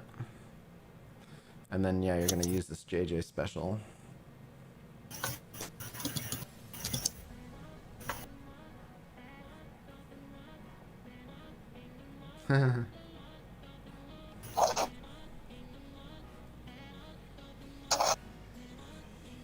And clear the offense downs. Uh-huh, and the slows. Those are both very important.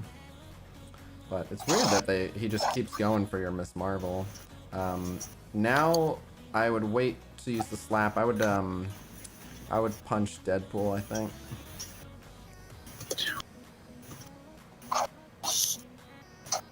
or bullseye. Oh, sorry. All right. I Now, heard Deadpool. Clicked the wrong person. now stun one of the riot guards if you can.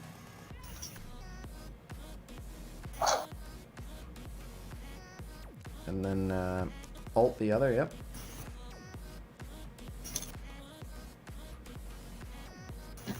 The background noise is the person. Back on to. Yep. Oh, use the ult. Yep. It's unfortunate you didn't get the defense down, but that's okay. Use the basic there and you'll get the defense down, so that'll be alright. Use that again. Is this guy playing on a leapfrog? Yeah, I'm probably gonna do the rest of this review off stream. Oh my god, why do they hate her? You can use the basic this time.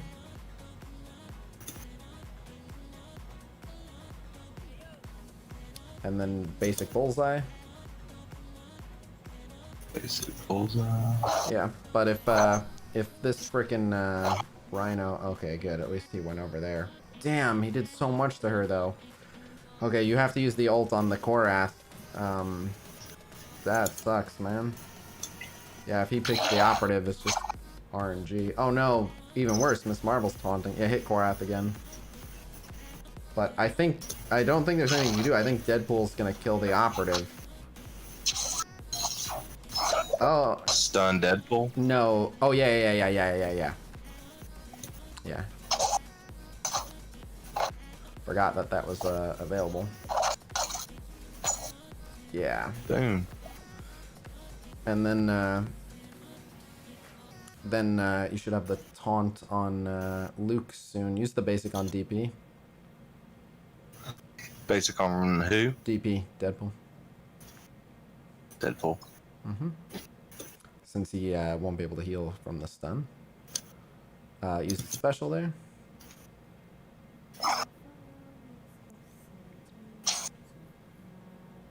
And then use the basic on the soldier.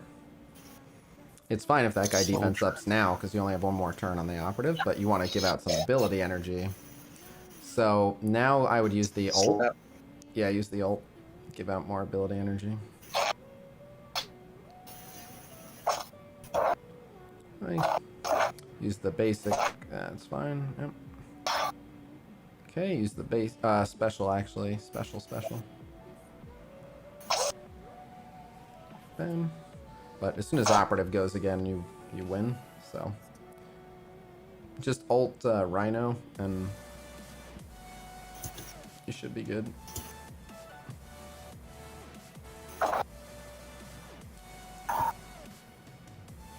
Boom. Yep, there's a 3-star. Awesome. All right. Yeah, so I'm gonna do the rest of this review off stream because it's a slideshow. So Gotcha. thank you guys very much for coming out. I'm gonna get to work on that infographic, and I will maybe see you guys later for some Super War. We will see. Until then, peace.